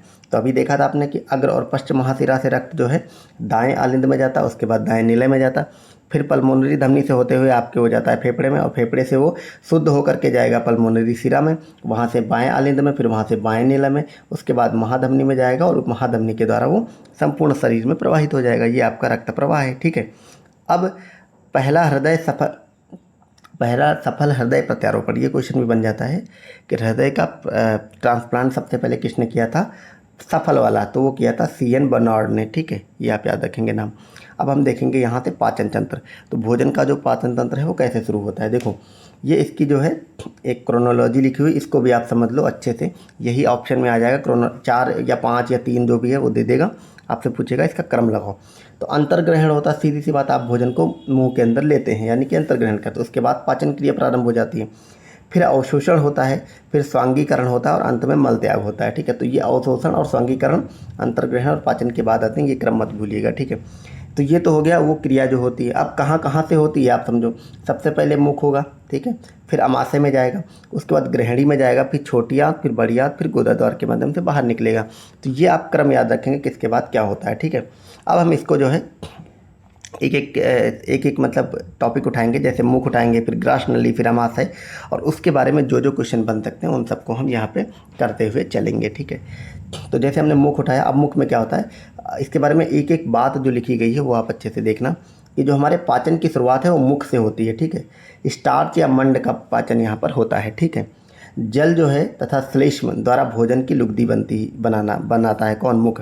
तो ये आपको याद रखना है, जब हम भोजन मुंह के अंदर लेते हैं तो वो एक लुगदी टाइप का बनता है। जब चबाते हैं तो वो लुगदी किससे बनती है? तो एक तो पानी हो गया, दूसरे श्लेष्म हो गया जिसको म्यूकस कहते हैं, उसके द्वारा बनती है। ठीक है, याद रखना हमारे मुंह में 2 एंजाइम होते हैं जो टाइलिन, एक तो टाइलिन और एक माल्टेज, 2 होते हैं। ठीक, इनका काम क्या होता है? टाइलिन जो है वो मंड को शर्करा में बदल देता है, और माल्टेज जो है माल्टोज को ग्लूकोज में बदलता है। तो ये आपको याद रखना कि पहली बात तो ये 2 एंजाइम हमारे मुख में पाए जाते हैं, और इनके काम क्या होते हैं? टाइलिन मंड को शर्करा में बदलता है, माल्टेज माल्टोज को ग्लूकोज में बदलता है। ठीक है, कुछ पॉलीसैकेराइड एंजाइम भी मुख में होते हैं जो भोजन के बैक्टीरिया को कम करते हैं। तो ऊपर वाले 2 हो गए आपके टाइलिन और माल्टेज। ठीक है, टाइलिन बार बार पूछा भी जाता है। हाँ, उसके अलावा आपका पॉलीसैकेराइड एंजाइम भी होते हैं जो बैक्टीरिया को ख़त्म करते हैं। दूसरा हमारा है ग्रास नली, इसमें पाचन नहीं होता या केवल रास्ता है, खाने को चिकना करना इसका काम है। तो जो ये गले से होते हुए हमारे अमाशय तक पहुँचता है तो उसको ग्रास नली बोलते हैं। ठीक है, याद रखिएगा, आपसे क्वेश्चन पूछ सकता है किन में से किस में भोजन का पाचन नहीं होता? तो ग्रास नली में नहीं होता। ठीक है, अब हम नेक्स्ट आएंगे अमाशय पे। अमाशय मतलब हमारा वही पेट वाला हिस्सा। तो अमाशय में जठराग्नि होती है। ठीक है, आप सब ने हिंदी की तैयारी करी होगी तो आप सब ने एक पढ़ा होगा 1 वर्ड सब्स्टिट्यूशन वाले में, मतलब वाक्यांश वाले में, कि जठराग्नि क्या होती? पेट की आग जिसको बोलते हैं ऐसे करके। ठीक है, तो इसमें क्या पाया जाता है? इसमें जठर रस होता है। अब ये जठर रस क्या होता है? इसमें जल की मात्रा जो है वो 97 से 99% होती है। इसके अलावा HCl होता है। ये भी क्वेश्चन बनता है कि हमारे पेट में या अमाशय में कौन सा अम्ल पाया जाता है? तो HCl होता है। ये बहुत ज़्यादा अम्लीय होता है, 0.9 से 1.5 pH होता है। आप सब खुद ही समझो कि 7 से कम जितना होता जाएगा उतना अम्लीय होगा। तो ये बहुत ज़्यादा अम्लीय होता है, ये आप याद रखेंगे। इसमें 3 एंजाइम पाए जाते हैं, यहाँ से क्वेश्चन बार बार बनते हैं। तो अमाशय में 3 एंजाइम मिलते हैं, कौन से? पेप्सिन। पेप्सिन का काम क्या है कि प्रोटीन को पेप्टोन या फिर पॉलीपेप्टाइड में बदलना। फिर दूसरा रेनिन भी यहाँ पाया जाता है, दूध के कैसीन को प्रोटीन को पचाना। तो दूध में केसिन पाया जाता है जो कि प्रोटीन को पचाता है, और ये बच्चों में ज़्यादा पाया जाता है। ठीक है, इसके अलावा तीसरा जो है लाइपेज एंजाइम मिलता है जो कि वसा का पाचन करता है। तो ये आप सब याद रखेंगे, आपसे पूछेगा। इसमें ऐसे क्वेश्चन बनेंगे कि अमाशय में कौन कौन से पाए जाते हैं? तो पेप्सिन, रेनिन, लाइपेज, इन तीनों के काम क्या हैं? पेप्सिन प्रोटीन को पेप्टोज में बदलता है, रेनिन दूध में पाए जाने वाले केसिन को प्रोटीन में पचा देता है, लाइपेज वसा का पाचन करता है, और रेनिन कहाँ पाया जाता है? बच्चों में। ठीक है, तो ये हो गया आपका आमाशय। अब अगला हमारा ग्रहणी। तो ग्रहणी में क्या होता है, इसमें थोड़ा सा पाचन होता है, मतलब ग्रास नली की तरह ऐसा नहीं कि बिल्कुल नहीं होता है, लेकिन आमाशय की तरह ज़्यादा भी नहीं होती। अब यहाँ पे 2 हार्मोन मिलते हैं, कौन से, यहाँ पे आप याद रखिए 2 हार्मोन की बात हो रही है, यहाँ पे एंजाइम की बात नहीं हो रही। Number 1 secretin. तो सेक्रेटिन जो है वो पित्त रस, जिसको कि बाइल जूस कहते हैं, उसको स्रावित करने में उद्दीपक का काम करता है, ठीक है। कोलोसिस्टोकाइनिन, ये तो दूसरा मिलता है। अग्नाशय से 3 एंजाइम स्रावित करने में ये मदद करता है, ठीक है। तो ये आप ये याद रखेंगे। अब अग्नाशय से कौन से 3 एंजाइम निकलते हैं उनको भी हम अभी देखेंगे। नोट, क्या नोट लिखा गया कि जो पित्त रस होता है उसका पीएच 7.6 से 7.77 होता है, यानी कि ये 7 से ऊपर जाहिर सी बात ये क्षारीय होगा, ठीक है। अब अग्नाशय से निकलने वाले 3 एंजाइम कौन से हैं, तो ट्रिप्सिन, एमाइलेज और लाइपेज, ठीक। लाइपेज क्या होता है, वसा का पाचन करता है। तो लाइपेज हमने अभी ऊपर भी देखा था। तो लाइपेज जो है आपके आमाशय में भी मिलता है और यहाँ पे भी मिलता है, ठीक है। लेकिन उस पर पेप्सिन था आमाशय में, यहाँ पे ट्रिप्सिन है अग्नाशय में, ठीक है। ट्रिप्सिन का काम क्या होता है कि प्रोटीन को पेप्टोज या पेप्टोन को अमीनो एसिड में बदलता है, यानी कि प्रोटीन का पाचन करता है ट्रिप्सिन, ठीक। एमाइलेज जो है मंड शर्करा का पाचन करता है, पचे हुए मंड का। लाइपेज वसा का पाचन करता है। यहाँ पे एक मैंने ये मतलब लिख दिया है, इसको आप याद रखेंगे डब्बे में बंद करके, कि अग्नाशय की बीटा कोशिकाओं से इंसुलिन हार्मोन भी स्रावित होता है, जो कि ग्लूकोज का नियमन करता है, ठीक। अब नेक्स्ट हमारा 5वां है छोटी आंत। तो सर्वाधिक पाचन यहीं पर होता है, इसी को पूर्ण पाचन कहते हैं। तो आपसे क्वेश्चन बनेगा कि हमारे द्वारा जो भोजन लिया जाता है उसका सबसे ज़्यादा पाचन या फिर पूर्ण पाचन कहाँ पे होता है, तो होता है इसी छोटी आंत में, ठीक है। अब यहाँ पे कुछ लिखे गए हैं, ये आपके एंजाइम या हार्मोन ये क्या काम करते हैं उसको देखो आप। इरेप्शन जो है पॉलीपेप्टाइड को अमीनो एसिड में बदलता है, सभी बचे हुए प्रोटीन को ये पचाता है। ये सब पाए कहाँ जाते हैं, छोटी आंत में। माल्टेज जो है माल्टोज को ग्लूकोज में बदलता है। सुक्रोज जो है सुक्रोज को फ्रक्टोज व अंत में ग्लूकोज में बदल देता है। लैक्टेज जो है वो लैक्टोज को ग्लूकोज में बदलता है। लाइपेज जो है वसा का पाचन करता है। तो ऐसा नहीं है कि कोई एक हार्मोन या एंजाइम किसी एक ही जगह पे पाया जाएगा, वो 2-2 3-3 जगह पे भी पाया जा सकता है, ठीक है। सीकम, यहाँ पे कुछ टर्म है, यहाँ से क्वेश्चन बनेगा तो कन्फ्यूजन आपको हो सकती है। सीकम क्या होता है, यहाँ अपेंडिक्स में सेलुलोज पाचन होता है, खासकर पशुओं में। तो सीकम कहाँ पाया जाता है, पशुओं में। अगला है हमारा बड़ी आंत। बड़ी आंत क्या करती है, जल अवशोषण करके, यहाँ खाना का पाचन नहीं होता, ये आपको याद रखना है। जैसे ग्रास नली में पाचन नहीं होता, उसी तरह जो आपकी बड़ी आंत है उसमें खाना जल का अवशोषण सिर्फ होता है, खाने का पाचन नहीं होता, फिर मलाशय से वही गुदा द्वार से बाहर निकल जाता है। अब है एक अवशेषीय अंग, आपसे पूछ लेगा इनमें से कौन अवशेषीय अंग है हमारे शरीर का, ठीक है। तो अपेंडिक्स हो गया, साइनस हो गया, कॉक्सिक्स हो गया, अक्लदाढ़ हो गई, बाह्यकर्ण हो गया, टॉन्सिल हो गया। तो ये कभी कभी मतलब आप सबने इन सबको सुना होगा, ये सब अवशेषीय अंग कहे जाते हैं। तो आप 2-3 बार इसको पढ़ लो, याद हो जाए, ऑप्शन आएगा तो एलिमिनेट कर लोगे आप, ठीक। तो ये हमारी शरीर से रिलेटेड चीज़ें हो गई, सारे एंजाइम वगैरह वो सब हमने देख ली। यहाँ पे कुछ फैक्ट लिखे गए, यहाँ से क्वेश्चन आपको बन जाता है कि किसी जैसे यहाँ से ये किस कारण होता है, जैसे मिर्च का लाल रंग, तो ये आप याद रखेंगे कैप्थेनथिन, इसके कारण मिर्च का लाल रंग होता है। मिर्च का तीखापन कैप्सेसिन कारण होता है। ये आप कंफ्यूज नहीं करेंगे कि तीखापन और लाल में लोग कंफ्यूज हो जाते हैं। कैप्सेसिन लोगों को ज़्यादा याद रखता है। तो मिर्च का जो तीखापन है वो कैप्सेसिन से होता है। मिर्च का लाल रंग कैप्थेनथिन की वजह से होता है। गाजर का लाल रंग एंथोसाइनिन की वजह से होता है। प्याज का लाल रंग ये भी इसी की वजह से, याद रखना गाजर और प्याज का दोनों का लाल रंग सेम कारण से होता है। पपीते का पीला रंग जो है वो केरिजेंथिन की वजह से होता है। प्याज का पीला रंग जो है केरिसिटीन के कारण होता है। खीरे की जो कड़वाहट है कुकुरबिटेनिस के कारण होता है। हल्दी का पीलापन कुमिन की वजह से होता है। मूली का तीखापन आइसोथाइनेट की वजह से होता है। आलू का हरा रंग जो है वो सोलेनिन की वजह से होता है। ये इंपॉर्टेंट है, आलू वाला आप याद कर लेना, ठीक है। नेक्स्ट हमारा है ब्लड। अब हम रक्त के बारे में कंप्लीट चीज़ें देखेंगे, यहाँ से क्वेश्चन बन जाता है। तो रक्त का अध्ययन क्या कहलाता है, तो हिमेटोलॉजी कहलाता है। ये जो हिमेटो वाला है, ये हिम जहाँ पे भी लगा हो बायोलॉजी में खासकर, तो रक्त से ही रिलेटेड चीज़ें होंगी। मैंने आपको पहले वाली जो क्लास दी थी तो उसमें एक बताया था कि मैंने बायोलॉजी की और फिजिक्स में और केमिस्ट्री में जो भी टर्मिनोलॉजी हो सकती है, जहाँ से आप मतलब एक एक टर्मिनोलॉजी से आप कई क्वेश्चन पकड़ सकते हो, ठीक है। तो उसकी मैंने 12-13 मिनट की एक क्लास बनाई थी अच्छे से नोट्स बना के। वो आपने नहीं देखी तो ज़रूर देख लो जा करके, मैंने उसका लिंक डिस्क्रिप्शन में लगा दिया है, ठीक है। तो वो क्लास आप लोग ज़रूर देख लो, वहाँ से आपका बहुत चीज़ें कॉन्सेप्ट क्लियर होंगे, क्योंकि आपको मैंने उसमें क्या समझाया है, टर्मिनोलॉजी, ठीक है। तो रक्त होता क्या, उसके बारे में कुछ पॉइंट्स आप देखो कि रक्त एक तरल संयोजी ऊतक है। वयस्क मनुष्य में रक्त जो है 5 से 6 लीटर मिलता है। इसका पीएच जो है वो हल्का क्षारीय होता है, 7.4 से 7.5 तक होगा तो ये क्षारीय होगा। 1 यूनिट रक्त में 350 मिलीमीटर ब्लड होता है, ठीक है। और इसका ताप जो है वो 4 डिग्री सेल्सियस तक का होता है। इसके बाद एक वर्ड आता है प्लाज्मा। प्लाज्मा जो है पीला रंग का गाढ़ा और चिपचिपा पदार्थ होता है। इसमें जल की मात्रा 90% होती है, प्रोटीन 7% होता है, ग्लूकोज, विटामिन और कार्बनिक पदार्थ भी इसके अलावा बचे हुए चीज़ों में पाए जाते हैं, ठीक है। अब एक होता है रुधिर कणिकाएँ यानी कि ब्लड सेल्स। ये 3 प्रकार की होती हैं, आरबीसी, डब्ल्यूबीसी और प्लेटलेट्स। आरबीसी मतलब वही रेड ब्लड कॉर्पल्स, और डब्ल्यूबीसी में वाइट वाली, और प्लेटलेट्स मतलब रुधिराणु इसको बोलते हैं। इसका ये नाम भी कभी कभी दे देता है। आरबीसी को बोलते हैं एरिथ्रोसाइट, डब्ल्यूबीसी को बोलते हैं ल्यूकोसाइट, और रुधिराणु यानी कि प्लेटलेट्स को बोलते हैं थ्रोम्बोसाइट्स, ठीक है। अब रक्त कणिकाओं में सबसे ज़्यादा किसकी मात्रा होती है? आरबीसी की मात्रा होती है। कितना? 99%। डब्ल्यूबीसी का कितना होता है? 0.03%। रुधिराणु प्लेटलेट्स कितना हो? 0.07%, ठीक है। अब आरबीसी देखो, इसके बारे में देखेंगे तो आरबीसी को मतलब है रेड ब्लड कॉर्पल्स। अब आरबीसी का निर्माण कहाँ होता है? अस्थिमज्जा में। ऐसे क्वेश्चन बनते हैं, आरबीसी का निर्माण कहाँ होता है? अस्थिमज्जा यानी कि बोन मैरो में। इसका जीवन काल 20 से लेकर के 120 दिन तक होता है। आरबीसी का कब्रगाह कहते हैं प्लीहा को। ये सब क्वेश्चन बनते हैं। आरबीसी का कार्य होता है ऑक्सीजन का परिवहन करना। रंग इसका लाल होता है हीमोग्लोबिन के कारण।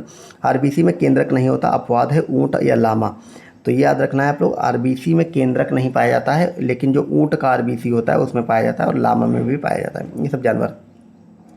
डब्ल्यूबीसी क्या है? श्वेत रक्त कणिकाएं। इसका निर्माण अस्थिमज्जा, प्लीहा और यकृत में होता है। अभी आरबीसी हमने कहाँ देखा? आरबीसी का निर्माण सिर्फ और सिर्फ अस्थिमज्जा में होता है, लेकिन डब्ल्यूबीसी का अस्थिमज्जा में भी होता है, प्लीहा में भी होता है, यकृत में भी होता है। इसका जीवन काल 2 से 4 दिन का होता है, ठीक है।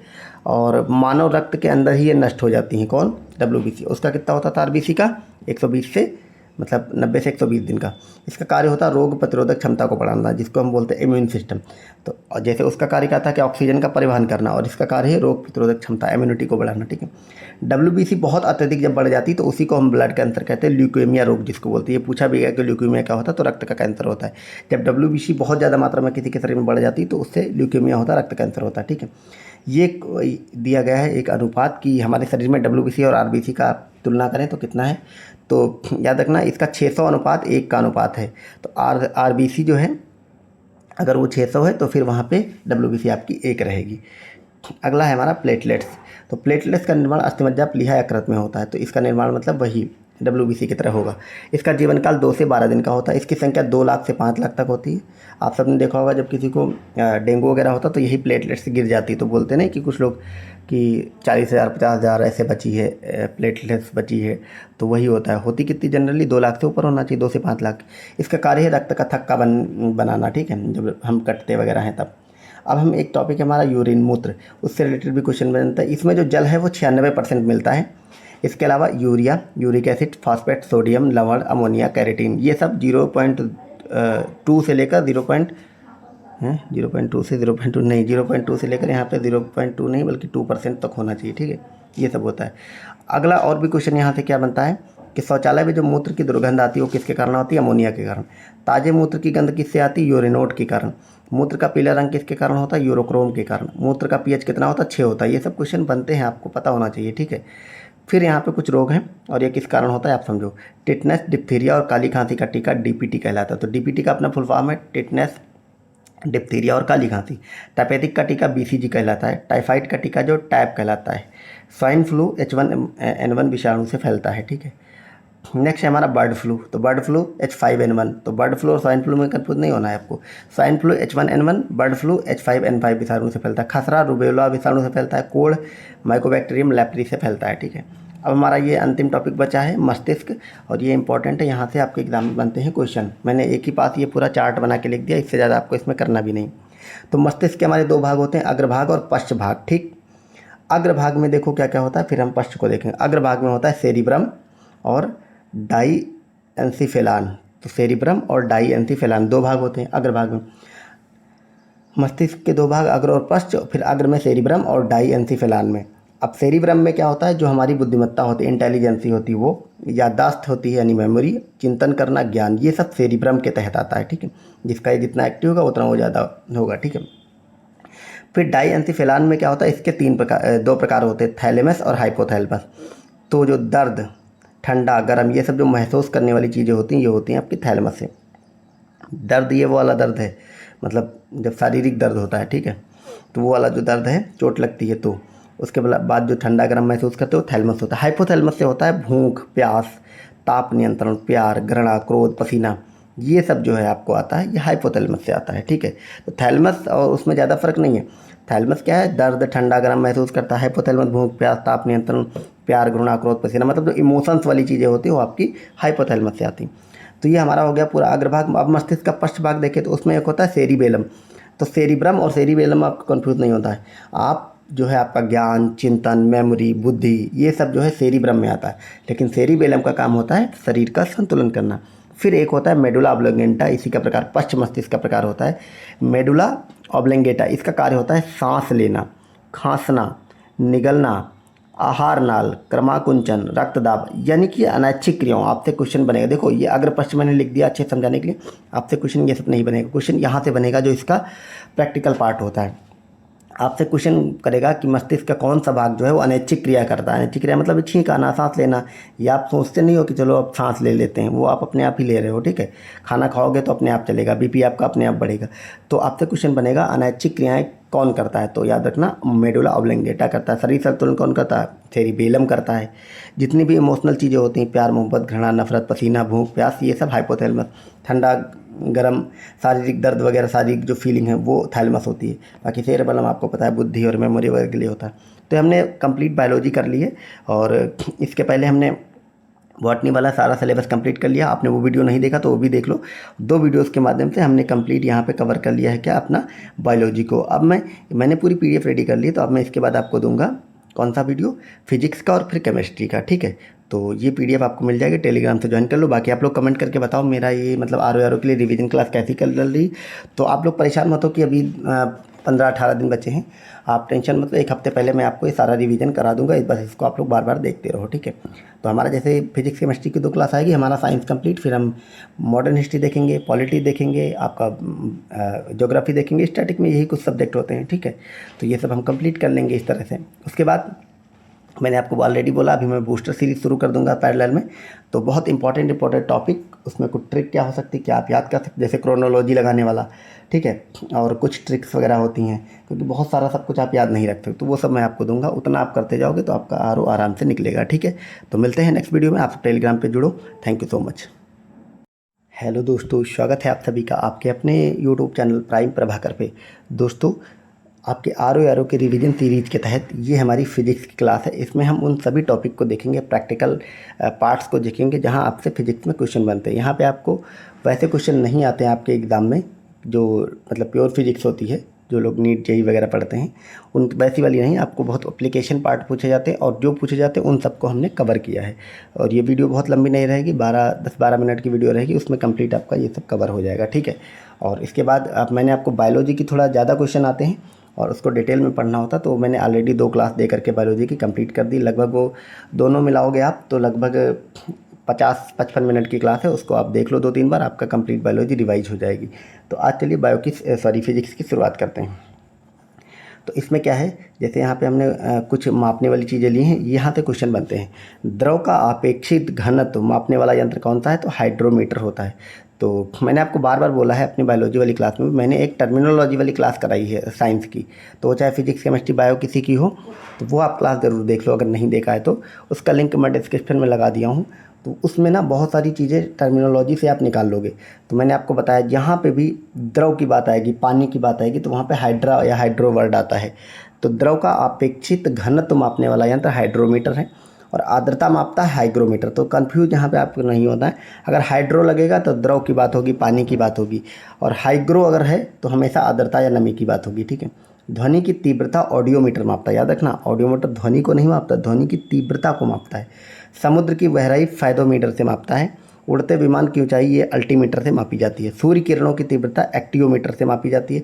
जो उच्च ताप होता है वो पायरोमीटर। तो मैंने वहाँ पे आपको टर्मिनोलॉजी में सारी चीज़ें बताई कि कब पायरो होता है, ठीक है। तो ये सब चीज़ें आपका याद रखना। पायरो हमेशा उच्च ताप को डिनोट करता है, ठीक है। वर्षा वायु की शक्ति और गति जो है एनीमोमीटर से मापी जाती है। वर्षा मापक यंत्र यूडोमीटर होता है। वर्षा की मात्रा माप करने वाला यंत्र क्या होता है, तो रेन गेज होता है। तो यहाँ पे देखो क्या है, वर्षा मापक यंत्र यूडोमीटर कहलाता है, और मात्रा ज्ञात करने वाला यंत्र कौन सा है, तो रेन गेज होता है, ठीक है। तो ये सब क्वेश्चन हो गए। अगला हमारा टॉपिक है अवतल लेंस का प्रयोग कहाँ कहाँ होता है। यहीं से सिर्फ क्वेश्चन बनता है और ज़्यादा क्वेश्चन नहीं बनते। तो अवतल लेंस का प्रयोग कहाँ कहाँ होता है, एक तो अवतल लेंस मतलब होता है निकट दृष्टि दोष में, जो कि दूर का नहीं देख पाते हैं, ठीक है। वाहनों की हेडलाइट में होता है, वाहन की जो हेडलाइट होता है, हेडलाइट मतलब जो सामने की तरफ लाइट मारता है, पीछे वाला नहीं, जो साइड मिरर होता है वो उत्तल लेंस उसमें लगता है। दाढ़ी बनाने वाला जो शीशा होता है जो लोग नाई लोग यूज करते हैं, दांत का डॉक्टर इसी का यूज करता है, मोतियाबिंद के इलाज में। तो ये अवतल लेंस का प्रैक्टिकल यूज है, यहाँ से आपके एग्जाम में बनते हैं क्वेश्चन। अवतल लेंस का इसी तरह यूज आप समझो कि जो दूरदृष्टि दोष है उसमें इसका यूज होता है, वाहनों के साइड मिरर में यूज होता है। ज्योतिष जब हाथ देखता है कभी कभी तो आपने देखा होगा वो मिरर लगा करके यूज करता है, तो वो भी उत्तल लेंस होता है। घड़ी के अंदर के भाग को देखने में इसका यूज होता है, प्रयोगशाला में इसका यूज होता है। इसके अलावा ध्वनि तीव्रता मापने की इकाई क्या है, तो डेसिबल है। मनुष्य के सुन सकने की क्षमता कितनी होती है, वो 20 से लेकर 20,000 हर्ट्ज तक होती है। यहाँ पे कुछ हर्ट्ज लिखे हुए हैं, आप याद रखो किसका क्या है, कभी कभी लगाने को दे देता है, इधर 4 लिखेगा इधर लिखेगा, आपको ऐसे ऐसे करना रहेगा, मतलब तो ऐसे सवाल बनने लगे इसलिए उन सबको लिखा गया है। जो हम लोग साधारण बातचीत करते हैं वो 30 से 40 डेसिबल की होती है। फुसफुसाहट जो है 20 डेसिबल की होती है।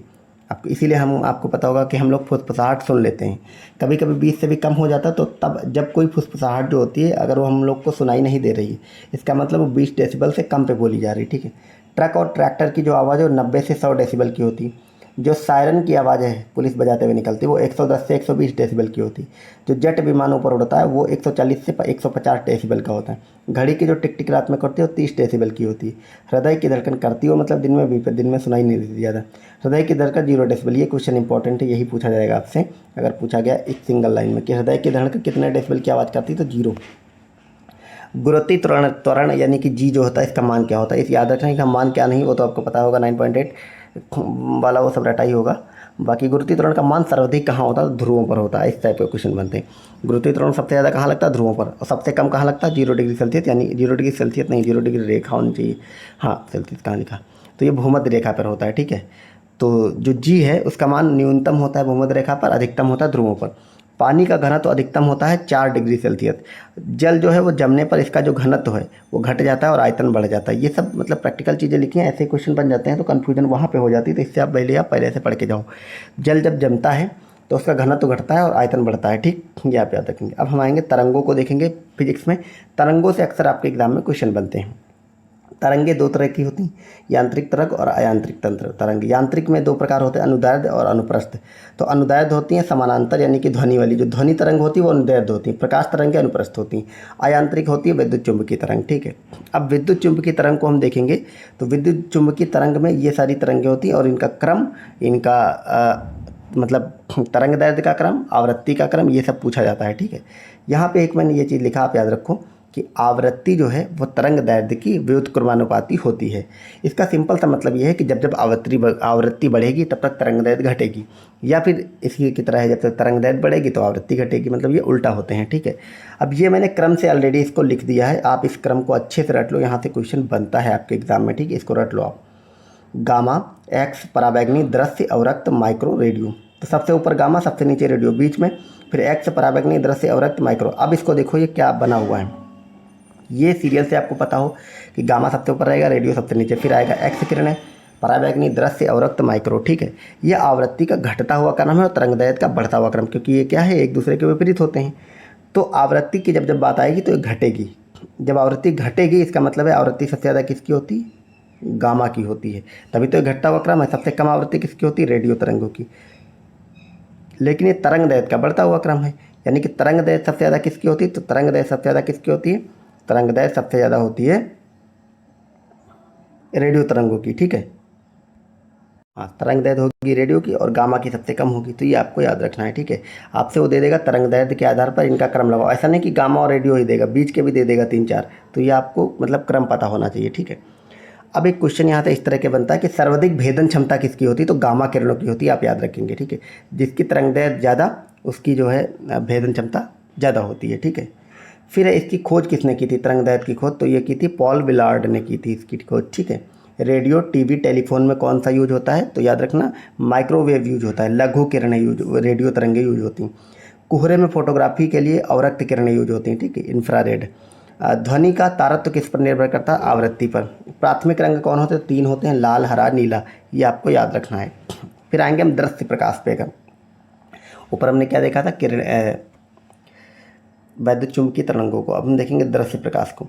जो दृश्य प्रकाश को देखेंगे तो इनका ये क्रम होता है, बैगनी आपी नाला हम सबने पढ़ा होगा।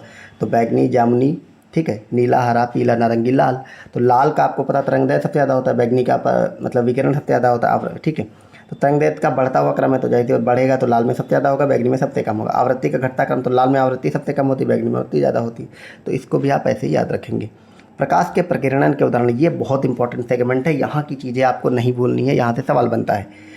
प्रकाश के प्रकीर्णन के इतने एग्जाम्पल हैं, यहीं से जो भी क्वेश्चन आएगा घूम फिर के फंस जाएंगे। आकाश का नीला होना, समुद्र का नीला होना, सूर्योदय व सूर्यास्त के समय सूर्य का लाल होना, अंतरिक्ष का काला रंग, ये सब के सब प्रकाश के प्रकीर्णन के एग्जाम्पल हैं, ठीक। प्रकाश के अपवर्तन के कुछ एग्जाम्पल देखो आप। तारों का टिमटिमाना, बाल्टी में पड़ा सिक्का तली के ऊपर दिखना, पानी की डूबी छड़ का टेढ़ा दिखना, ये सब किसके एग्जाम्पल है? अपवर्तन के एग्जाम्पल हैं। पूर्ण आंतरिक परावर्तन के एग्जाम्पल आप देखो। हीरे का चमकना, रेगिस्तान में मृगमरीचिका का बनना, कांच का चटका हुआ भाग चमकीला दिखना, पानी में पड़ी परख नीली का चमकीला दिखना, पानी में बुलबुले का चमकना, ठीक है। तो ओवरऑल आप पूर्ण आंतरिक परावर्तन में एक चीज़ आप देख रहे हो कि कहीं ना कहीं हीरा भी इसी विधि से बनता है, जहाँ पे भी चमकना आ रहा है। मृगमरीचिका भी क्या है? चमकती है, ठीक है, चमकीला भाग, चमकीला, चमकलिया, ये सब जहाँ पे आता है वो पूर्ण आंतरिक परावर्तन होता है। आप ट्रिक के माध्यम से ऐसे याद रखो। यहाँ पे कुछ चीज़ें लिखी गई, उनको आपको जानना चाहिए। वोल्ट मीटर क्या होता है? दो बिंदुओं के बीच का विभवांतर वोल्ट मीटर कहलाता है। रेन गेज क्या होता है? वर्षा मापने का यंत्र होता है, ठीक। आप सबने फिजिक्स में एक बार देखा होगा कि जो पिछले 2023 वाला 24 में एग्ज़ाम हुआ था 11 फरवरी को, जो लीक होकर कैंसिल हुआ था, उसमें एक आध प्रत्यास्थता गुणांक वगैरह वो पूछ लिया गया था। कोर फिजिक्स होता क्या है, उनका जो कास्ट बेनिफिट रेशियो होता है वो बहुत कम होता है। तो उसको आप कहाँ तक पढ़ोगे? प्योर फिजिक्स है, एक क्वेश्चन आएगा छोड़ देना, या फिर आए तो लिख बना भी देना। लेकिन मतलब उन सब का होता ये नहीं कि आप मतलब 2-2 4-4 5-5 घंटे पढ़ोगे, पर एक सवाल आएगा, कोई मतलब नहीं उसका। उसकी जगह पे आप कोई दूसरा सब्जेक्ट ऐसा पढ़ लो जहाँ से क्वेश्चन बनते हैं, ठीक है। यहाँ से क्वेश्चन, उसकी संभावना भी पिछली बार दे दिया पर बहुत कम रहती है, ठीक है।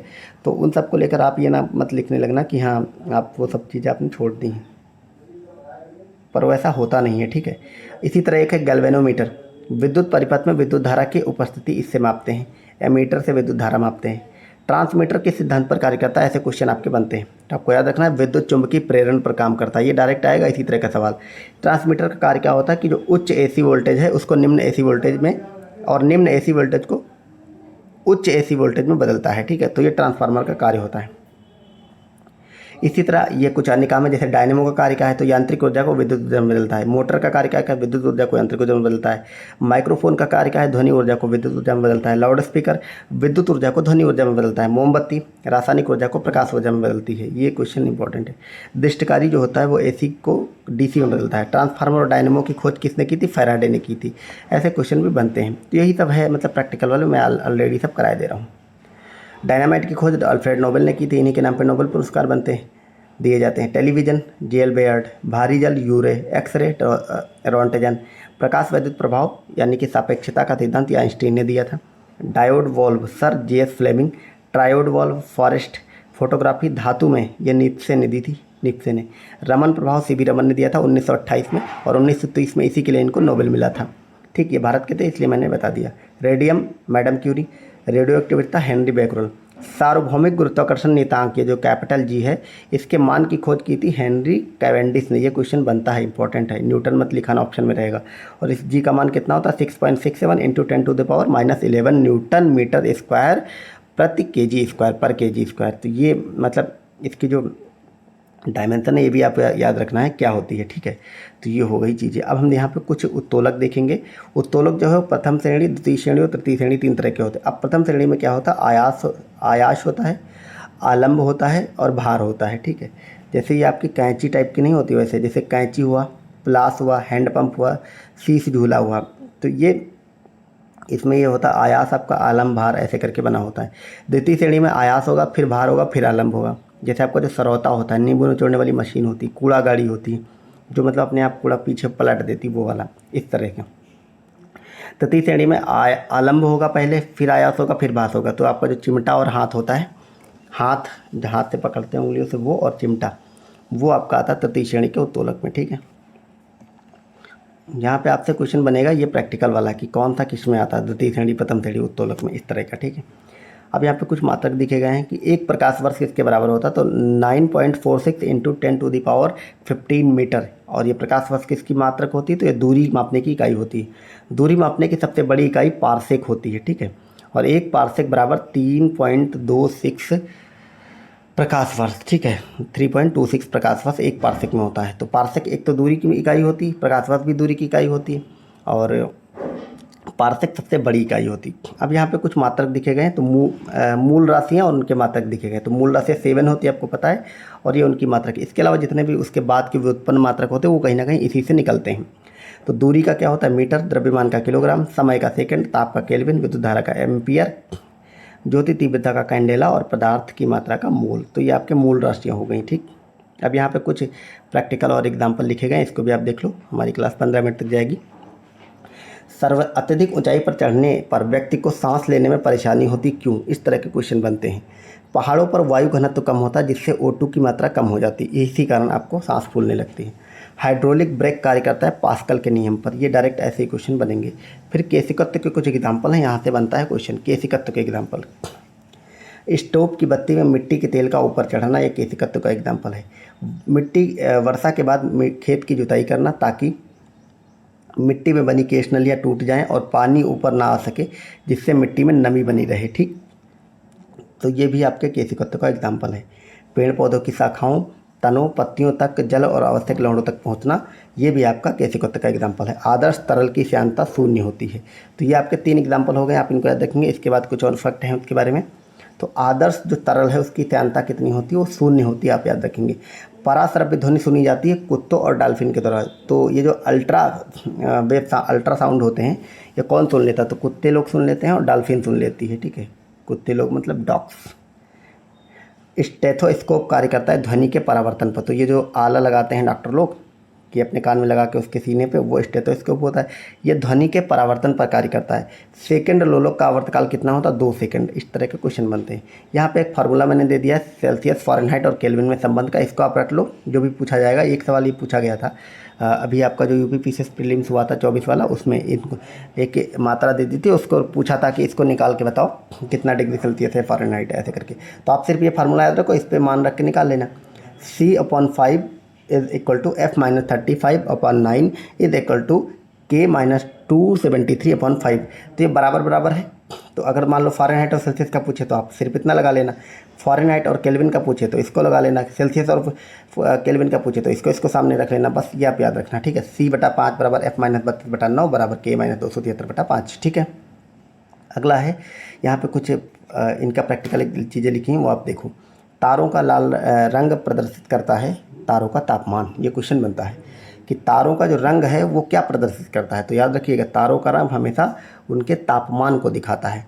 मानव शरीर का सामान्य ताप कितना होता है, 98.6 डिग्री फ़ारेनहाइट, ठीक, 37 डिग्री सेल्सियस, 310 केल्विन। तो हमने तीनों में लिख दिया। तो सामान्य मनुष्य जो है उसका सामान्य ताप 98.6 फ़ारेनहाइट होता है, 37 डिग्री सेल्सियस होता है और 310 केल्विन होता है। आप उस वाले फार्मूले पर रखोगे ना इन सबको, तो ये बराबर ही निकलेगा। कमरे के ताप या सामान्य ताप पर, जिसको कि कहते हैं 20 से 22 डिग्री सेल्सियस, इस पर द्रव धातुएं कौन कौन सी रहती हैं।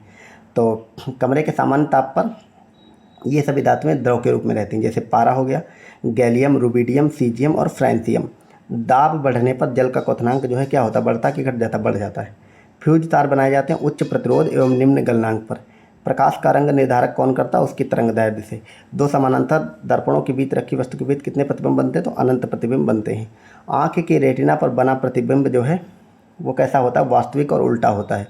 चुंबक की आकर्षण शक्ति न्यूनतम होती चुंबक के मध्य में और अधिकतम होती दोनों छोरों पर, यानी कि ध्रुवों पर बोल सकते हैं। तो यहाँ पे कुछ यंत्र लिखे और वो किस सिद्धांत पे कार्य करते हैं ये आप देखो, उसके बाद हमारा फिजिक्स कंप्लीट हो जाएगी। जैसे भाप का इंजन है वो ऊष्मागतिकी के सिद्धांत पर कार्य करता है। विद्युत जनरेटर विद्युत चुंबकीय प्रेरण पर कार्य करता है। रॉकेट जो है वो न्यूटन के तृतीय नियम पर कार्य करते हैं। वायुयान बर्नौली के सिद्धांत पर कार्य करते हैं। फोटोसेल प्रकाश विद्युत प्रभाव पर कार्य करते हैं। नाभिकीय रिएक्टर नाभिकीय विखंडन पर कार्य करते हैं। तो ये हमारा फिजिक्स हो गया। यहीं से फिजिक्स में घूम फिर के सवाल बनते हैं, इससे ज़्यादा कुछ नहीं बनता है और इससे ज़्यादा फिजिक्स पढ़ने की ज़रूरत नहीं, क्योंकि आप जेईई या नीट नहीं दे रहे हैं। तो इसी तरह हमने केमिस्ट्री को भी लिया है, बहुत शानदार तरीके से कंप्लीट करा दिया। ये सब आपके आयस्क वगैरह पूछे जाते हैं, मैंने सब कुछ इसमें कंप्लीट कर दिया है केमिस्ट्री में। ठीक है। तो उसकी एक क्लास और आएगी, तो उसमें केमिस्ट्री वाली चीज़ें आपको कंप्लीट मिल जाएंगी। बाकी टेलीग्राम जुड़ लो, इससे जुड़ जाओ आप सब, वहाँ पे ये सब दे दिया जाएगा आपको PDF। तो मिलते हैं नेक्स्ट वीडियो में। Thank you so much. Hello दोस्तों, स्वागत है आप सभी का आपके अपने यूट्यूब चैनल प्राइम प्रभाकर पे। दोस्तों, आज की इस वीडियो में हम देखेंगे RO एग्ज़ाम के लिए अपनी रिवीजन सीरीज़ के तहत केमिस्ट्री की क्लास की। इस एक वीडियो के साथ आपकी कंप्लीट साइंस कवर हो जाएगी। इससे पहले 2 वीडियोज़ में मैंने आपको बायोलॉजी करा दी है, और उसके बाद एक वीडियो दी थी आपको, उसमें फिजिक्स से जितने भी सवाल बन सकते हैं आपके RO में, वो सब करा दिए थे। और इस एक वीडियो में, ये वीडियो मुश्किल से 10-12 मिनट की रहेगी, इसमें हम कंप्लीट केमिस्ट्री को कवर करेंगे। तो केमिस्ट्री में जिन जिन तत्वों से जहाँ से भी जैसे सवाल बन सकते हैं, उन सारे को यहाँ पे कवर किया जाएगा। बाकी आप सब लोग पुरानी वीडियोस जैसे आपकी फ़िज़िक्स वाली और बायो वाली नहीं देखी तो जाकर ज़रूर देखें, लिंक डिस्क्रिप्शन में है। टेलीग्राम से जुड़ जाए, वहाँ पे आज इसका PDF डाल दिया जाएगा, ठीक है। तो चलिए अब इसकी शुरुआत करते हैं। तो यहाँ पे हम कुछ तत्वों के बारे में पढ़ेंगे और उनकी विशेषताओं के बारे में। यहाँ से क्वेश्चन बन जाते हैं, ठीक है। या तो आपसे इनके 4 क्वेश्चन देगा मिलान करने को, या फिर इनसे वन लाइनर बनेंगे। अभी तो वन लाइनर थोड़ा कम बनने लगे हैं, फिर भी आपको अगर पता रहेगा तो आप मिलान करने में और ऑप्शन को एलिमिनेट करने में आसानी होगी। जैसे एक क्वेश्चन ये है कि पृथ्वी पर सबसे अधिक मात्रा में पाया जाने वाला तत्व कौन सा है, तो ऑक्सीजन है, ठीक है। यहाँ पे कुछ लोग कंफ्यूज हो जाएंगे नाइट्रोजन से, तो यहाँ पे आपको कंफ्यूज नहीं होना नाइट्रोजन से, क्योंकि नाइट्रोजन हम लोगों ने पढ़ा है कि 78% पाई जाती है और 21% ऑक्सीजन पाई जाती है।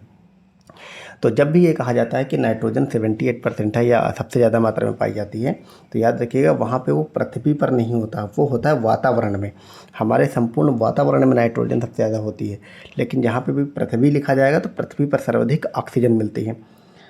और पृथ्वी पर सबसे अधिक मात्रा में धातु तत्व कौन सा पाया जाता है, तो एल्युमिनियम पाया जाता है, ठीक है। ये भी आप याद रखेंगे। तो सबसे ज़्यादा पाया जाने वाला तत्व कौन सा है, ऑक्सीजन, पृथ्वी पर, ठीक। और सबसे ज़्यादा पाया जाने वाला धातु तत्व कौन सा है, तो एल्युमिनियम। सबसे हल्का तत्व कौन सा है, तो हाइड्रोजन, ठीक है। सबसे भारी तत्व कौन सा, तो ऑस्मियम है, OS जिसको कि बोलते हैं। ये आप याद रखना। सबसे हल्का तत्व तो हाइड्रोजन आप बता दोगे, लेकिन सबसे भारी तत्व ऑस्मियम है। सबसे हल्का धातु तत्व है तो लिथियम है, और द्रव धातु है पारा, द्रव अधातु है ब्रोमीन। विद्युत का सर्वोत्तम चालक तत्व कौन सा होता है, तो चांदी होती है। सबसे अधिक अधात्मवर्धनी एवं अन्य तन्य वस्तु क्या है, तो सोना है, ठीक है। तो तन्य मतलब जो बहुत मतलब आसानी से मोड़ जाती है इधर उधर, उसको कुछ भी बनाया जा सकता है। तो सोने की जो अधात्मवर्धनीयता होती है वो, और तन्यता वो सबसे ज़्यादा होती है। सर्वाधिक क्रियाशील धातु कौन सी है, तो वो सीजियम होती है। सीजियम सबसे अधिक क्रियाशील धातु होती है। सर्वाधिक क्रियाशील अधातु कौन सी होती, तो वो फ्लोरीन होती। देखो, सबसे अधिक क्रियाशील धातु सीजियम और अधातु फ्लोरीन। सर्वाधिक वैद्युत ऋणात्मक तत्व वो फ्लोरीन ही होता है। सर्वाधिक इलेक्ट्रॉन बद्धता वाला जो तत्व है वो क्लोरीन होता है। क्लोरीन सबसे ज़्यादा मतलब तत्वों के साथ इलेक्ट्रॉन बंधुता बनाता है। फिर अभी तक अगर देखें तो कुल ज्ञात तत्व कितने हैं, तो 118, और इसमें से जो 98 तत्व हैं प्रकृति में पाए जाते हैं, ठीक। मानव शरीर में सर्वाधिक पाए जाने वाला तत्व कौन सा है, तो ऑक्सीजन है। याद रखिएगा ऑक्सीजन। यहाँ पे आप लोग जल ऑप्शन में आपके जल दे देगा, नाइट्रोजन दे देगा, कार्बन दे देगा, उसमें कंफ्यूज नहीं होना है। हमारे शरीर में सर्वाधिक पाया जाने वाला तत्व ऑक्सीजन है, ठीक है। मिट्टी के तेल में रखे जाने वाला तत्व कौन सा है, तो वो सोडियम है। ये सब हम लोगों ने बार बार पढ़ा है। अब हम यहाँ से देखेंगे तत्व और उसके अयस्क की, ये बहुत इंपॉर्टेंट है। यहाँ से एक सवाल पक्का आपके एग्जाम में बनेगा, चाहे वो मिलान करने को दे या सिंगल बने, पर बनेगा जरूर। यहाँ पे मैंने हर एक तत्व को अलग अलग लिख दिया है, और उसके लिख दिए हैं क्या, ये अयस्क, और यहाँ से बनता है क्वेश्चन। तो मैंने हालांकि फार्मूला भी लिख रखा है, पर आपको फार्मूला नहीं याद रखना, पर इसको क्या बोलते हैं, या मतलब ये याद रखना है कि ये सब किसके अयस्क हैं, ठीक है। हालांकि मैंने फार्मूला भी लिख दिया, क्योंकि पिछली बार एक सवाल ऐसा बन गया था RO जो कैंसिल हुआ था उस वाले में, कि फार्मूला भी आपको अगर पता हो तो ज़्यादा अच्छा रहेगा। एक आध बार आप देखते चलो तो वहाँ पे पहचान लोगी।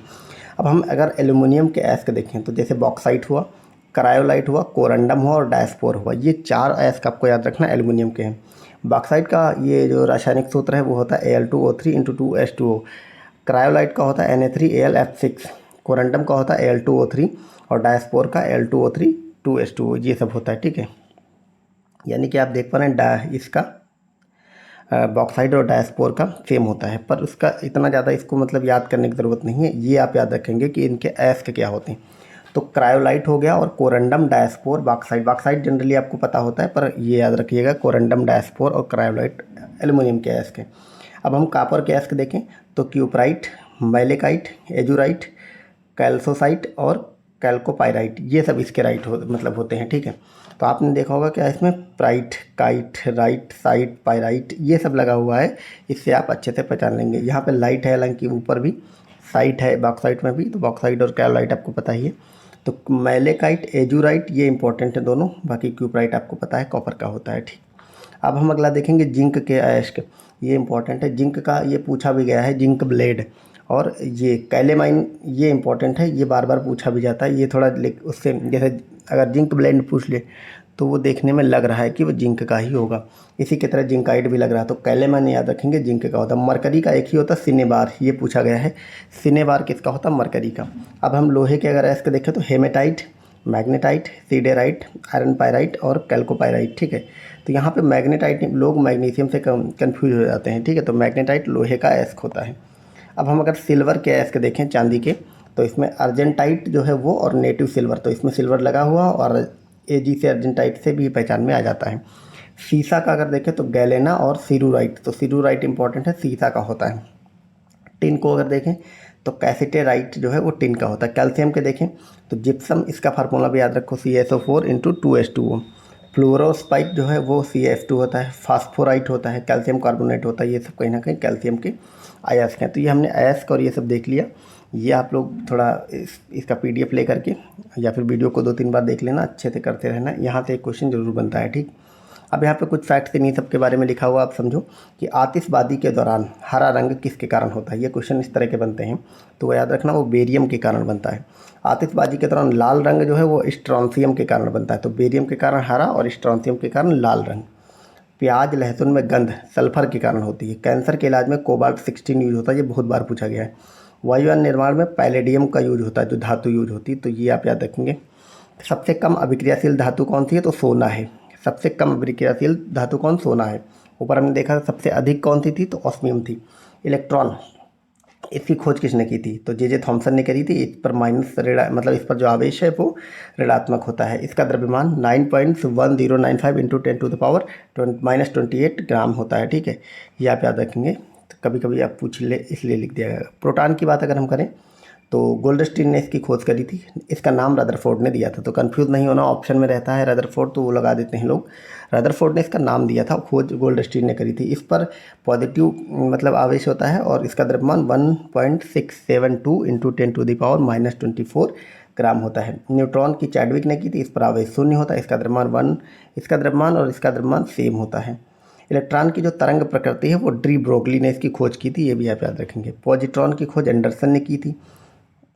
और पदार्थ की अवस्थाएं कितनी होती? तो 5 होती हैं, ठोस, द्रव, गैस, प्लाज्मा और बोस आइंस्टीन, ये सब आपको पता होना चाहिए। तत्व क्या होते हैं? अब हम थोड़ा तत्व, यौगिक और मिश्रण वगैरह देखेंगे। सॉरी। तो ये जो तत्व है उसका क्या मतलब होता है? तत्व का मतलब है एक ही प्रकार के परमाणुओं से बने होते हैं। तत्व वो कहते हैं जिनके परमाणु समान होते हैं, जैसे H2, N2, O2, Au, Ag, ये सब तत्व कहलाते हैं, ठीक।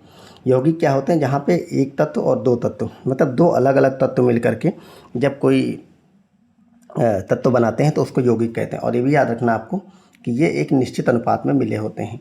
तत्व और यौगिक और मिश्रण में यही अंतर होता है। मिश्रण में भी 2 अलग अलग तत्व मिलकर के एक नया तत्व बनाते हैं, लेकिन उनमें जो अलग अलग तत्व मिलते हैं उनका अनुपात निश्चित नहीं होता, वो मिश्रण हो जाता है, ठीक।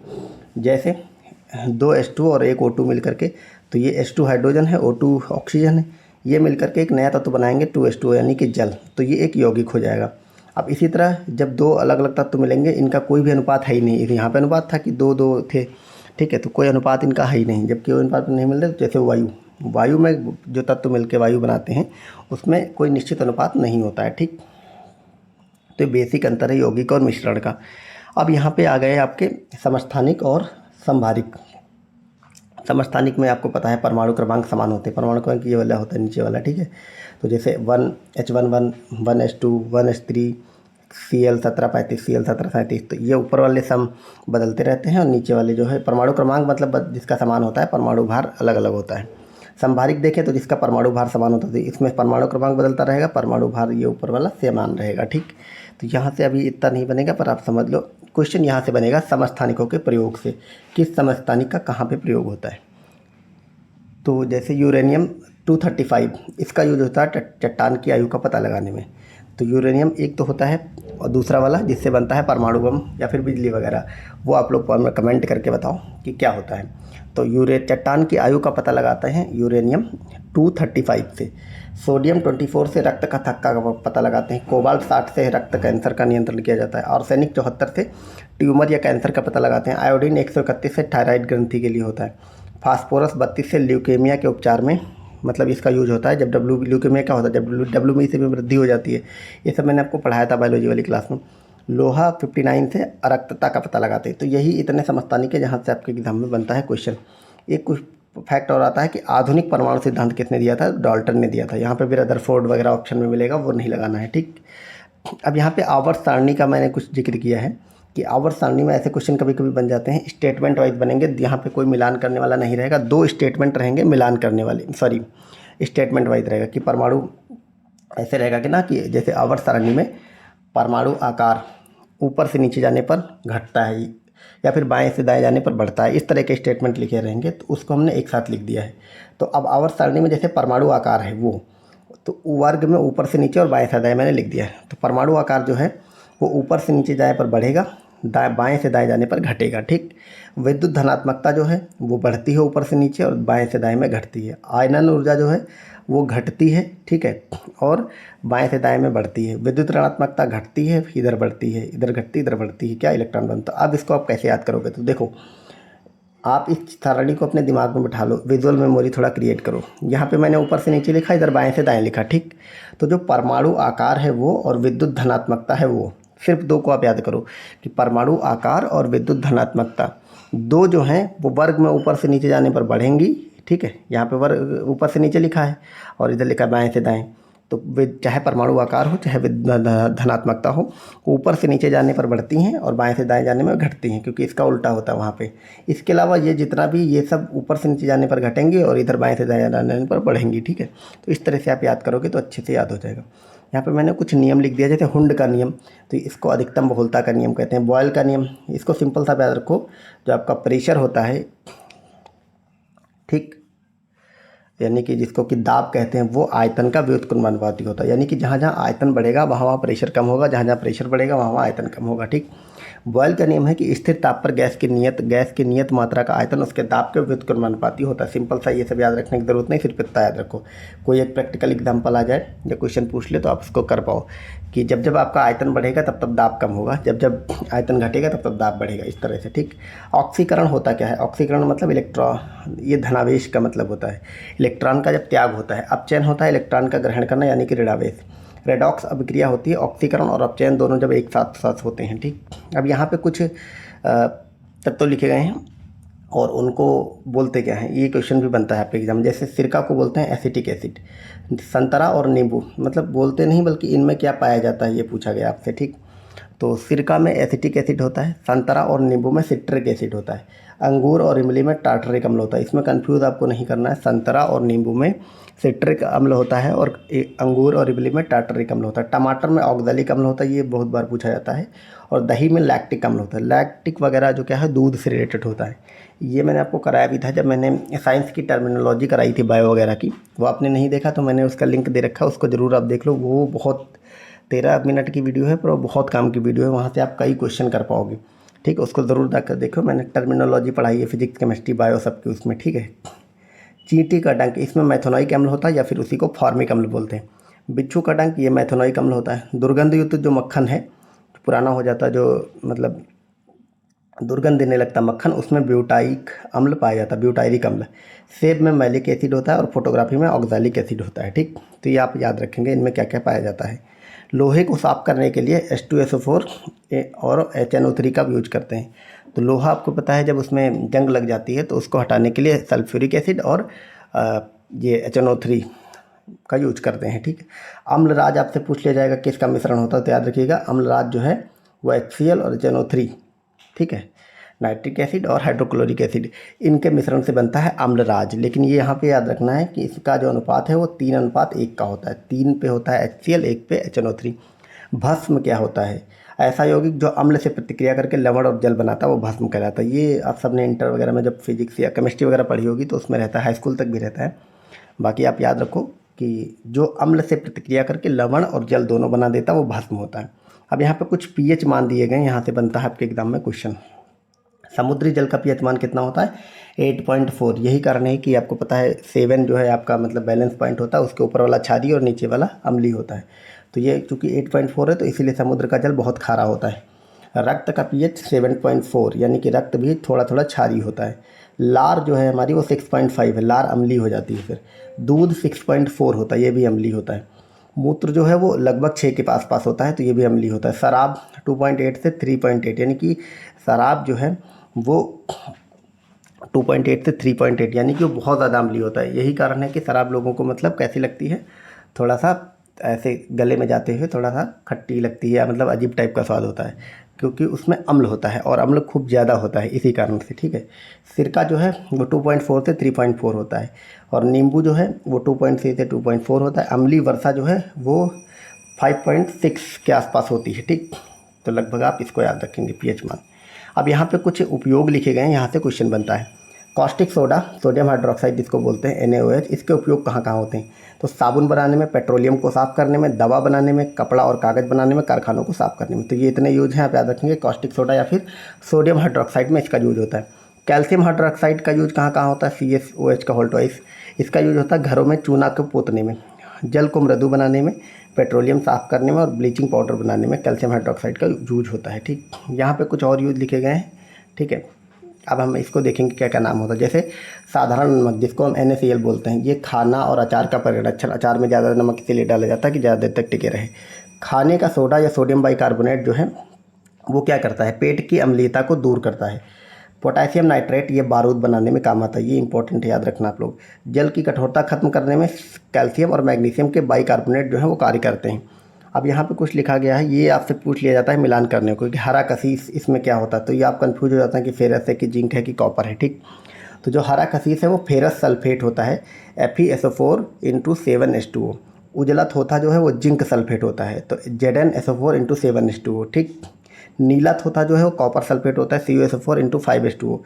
चूहा, अब यहाँ पे इन तीनों को नाम आप याद रखो। देखो, हरा में आएगा फेरस यानी लोहा, उजला में आएगा जिंक और नीला में आएगा कॉपर। ठीक, चूहा मारने की दवा या कृंतकनाशी वो जिंक फास्फाइड होती है। झूठा सोना किसको कहते हैं, क्वेश्चन पूछा जाता है। तो आयरन पायराइट FeSO2 जो है वो आयरन पायराइट होता है, इसको झूठा सोना कहते हैं। हॉर्न सिल्वर जो है AgCl ये फोटोक्रोमिक कांच होती है। सफ़ेद सोना ये प्लेटिनम को बोलते हैं। सबसे कठोर धातु क्रोमियम है। प्राकृतिक गैस क्या होती है? तो मेथेन जो है उसमें 80 मतलब प्राकृतिक गैस होती है 80% तक। LPG जो है, जो हम लिक्विड पेट्रोलियम गैस होती है, ब्यूटेन और प्रोपेन से मिलकर बनती है। प्रोड्यूसर गैस क्या होती है? CO+N2। जल गैस क्या होती है? CO+H2। फलों का मीठापन फ्रक्टोज के कारण होता है। ठीक, अब यहाँ पे कुछ अन्य चीज़ें हैं। किस गैस की गंध सड़े अंडे जैसी होती है? तो हाइड्रोजन सल्फाइड, तो याद रखना है, हाइड्रोजन सल्फाइड की जो गंध है वो सड़े अंडे की तरह होती है। चूहे के पानी को दूधिया बनाती है, अरे चूहे नहीं, चूने के पानी को है, हाँ ठीक है, चूने के पानी को चूहा बोल दिया, चूने के पानी को दूधिया बनाती है CO2 यानी कार्बन डाइऑक्साइड। अमोनिया बनाने की विधि क्या कहलाती है? तो हैबर विधि है, इसको आयरन उत्प्रेरक इसमें कार्य करता है।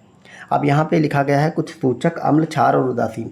तो जैसे लिटमस है, लिटमस जो है वो लाल जब होगा तो इसका मतलब वो अम्लीय है। ठीक है, नीला होगा तो मतलब क्षारीय है। उदासीन जब होगा लिटमस तो आपका ये बैगनी हो जाएगा। ठीक, मिथाइल ऑरेंज अम्ल में गुलाबी होगा, क्षार में पीला होगा और उदासीन में नारंगी होगा।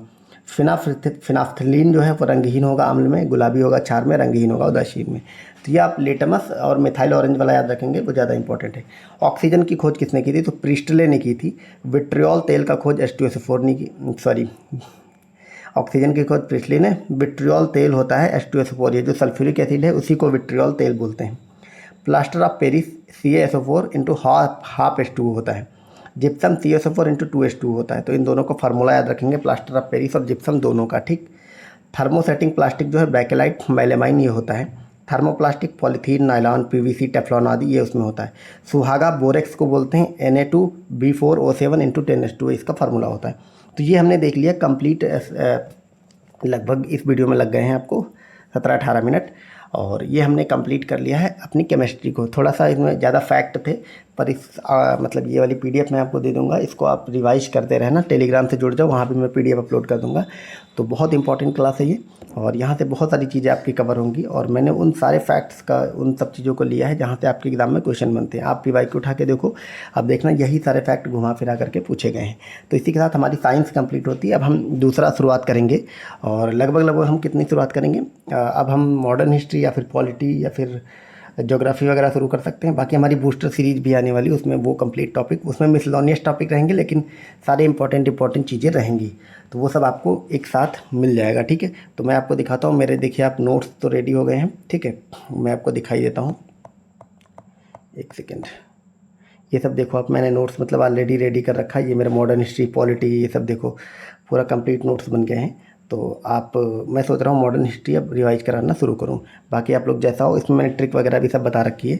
जैसे ये आपको याद रखना, मैं एक एग्जांपल दिखा रहा हूँ। मैंने जो उत्तरवर्ती मुग़ल थे औरंगजेब के बाद वाले, उनका क्रम पूछ लिया जाता है, या उनके बारे में जो इंपॉर्टेंट है वो सब वहीं से हम शुरुआत करेंगे। तो मैंने देखो जैसे लिख दिया, बजाओ FM आलम शाह AB, ये इसका कहीं ना कहीं ये फैक्ट लिख दिया है। अब इससे आप आराम से याद कर पाओगे। बा से बहादुर शाह फर्स्ट, जा से जहांदार शाह, ओ से कुछ नहीं होता है, FM में F से फारूक शियार, ठीक है। आलम में आलमगीर सेकंड, शाह आलम द्वितीय, फिर इस तरह से AB मतलब अकबर द्वितीय, फिर बहादुर शाह जफर या सेकंड। तो इस तरह से मतलब शुरुआत कर दिया। उसके बाद हम सीधे देखेंगे मुग़ल साम्राज्य के पतन, कारण और एक को, और ऐसे कंप्लीट हमने मतलब अपनी मॉडर्न हिस्ट्री कवर कर रखी।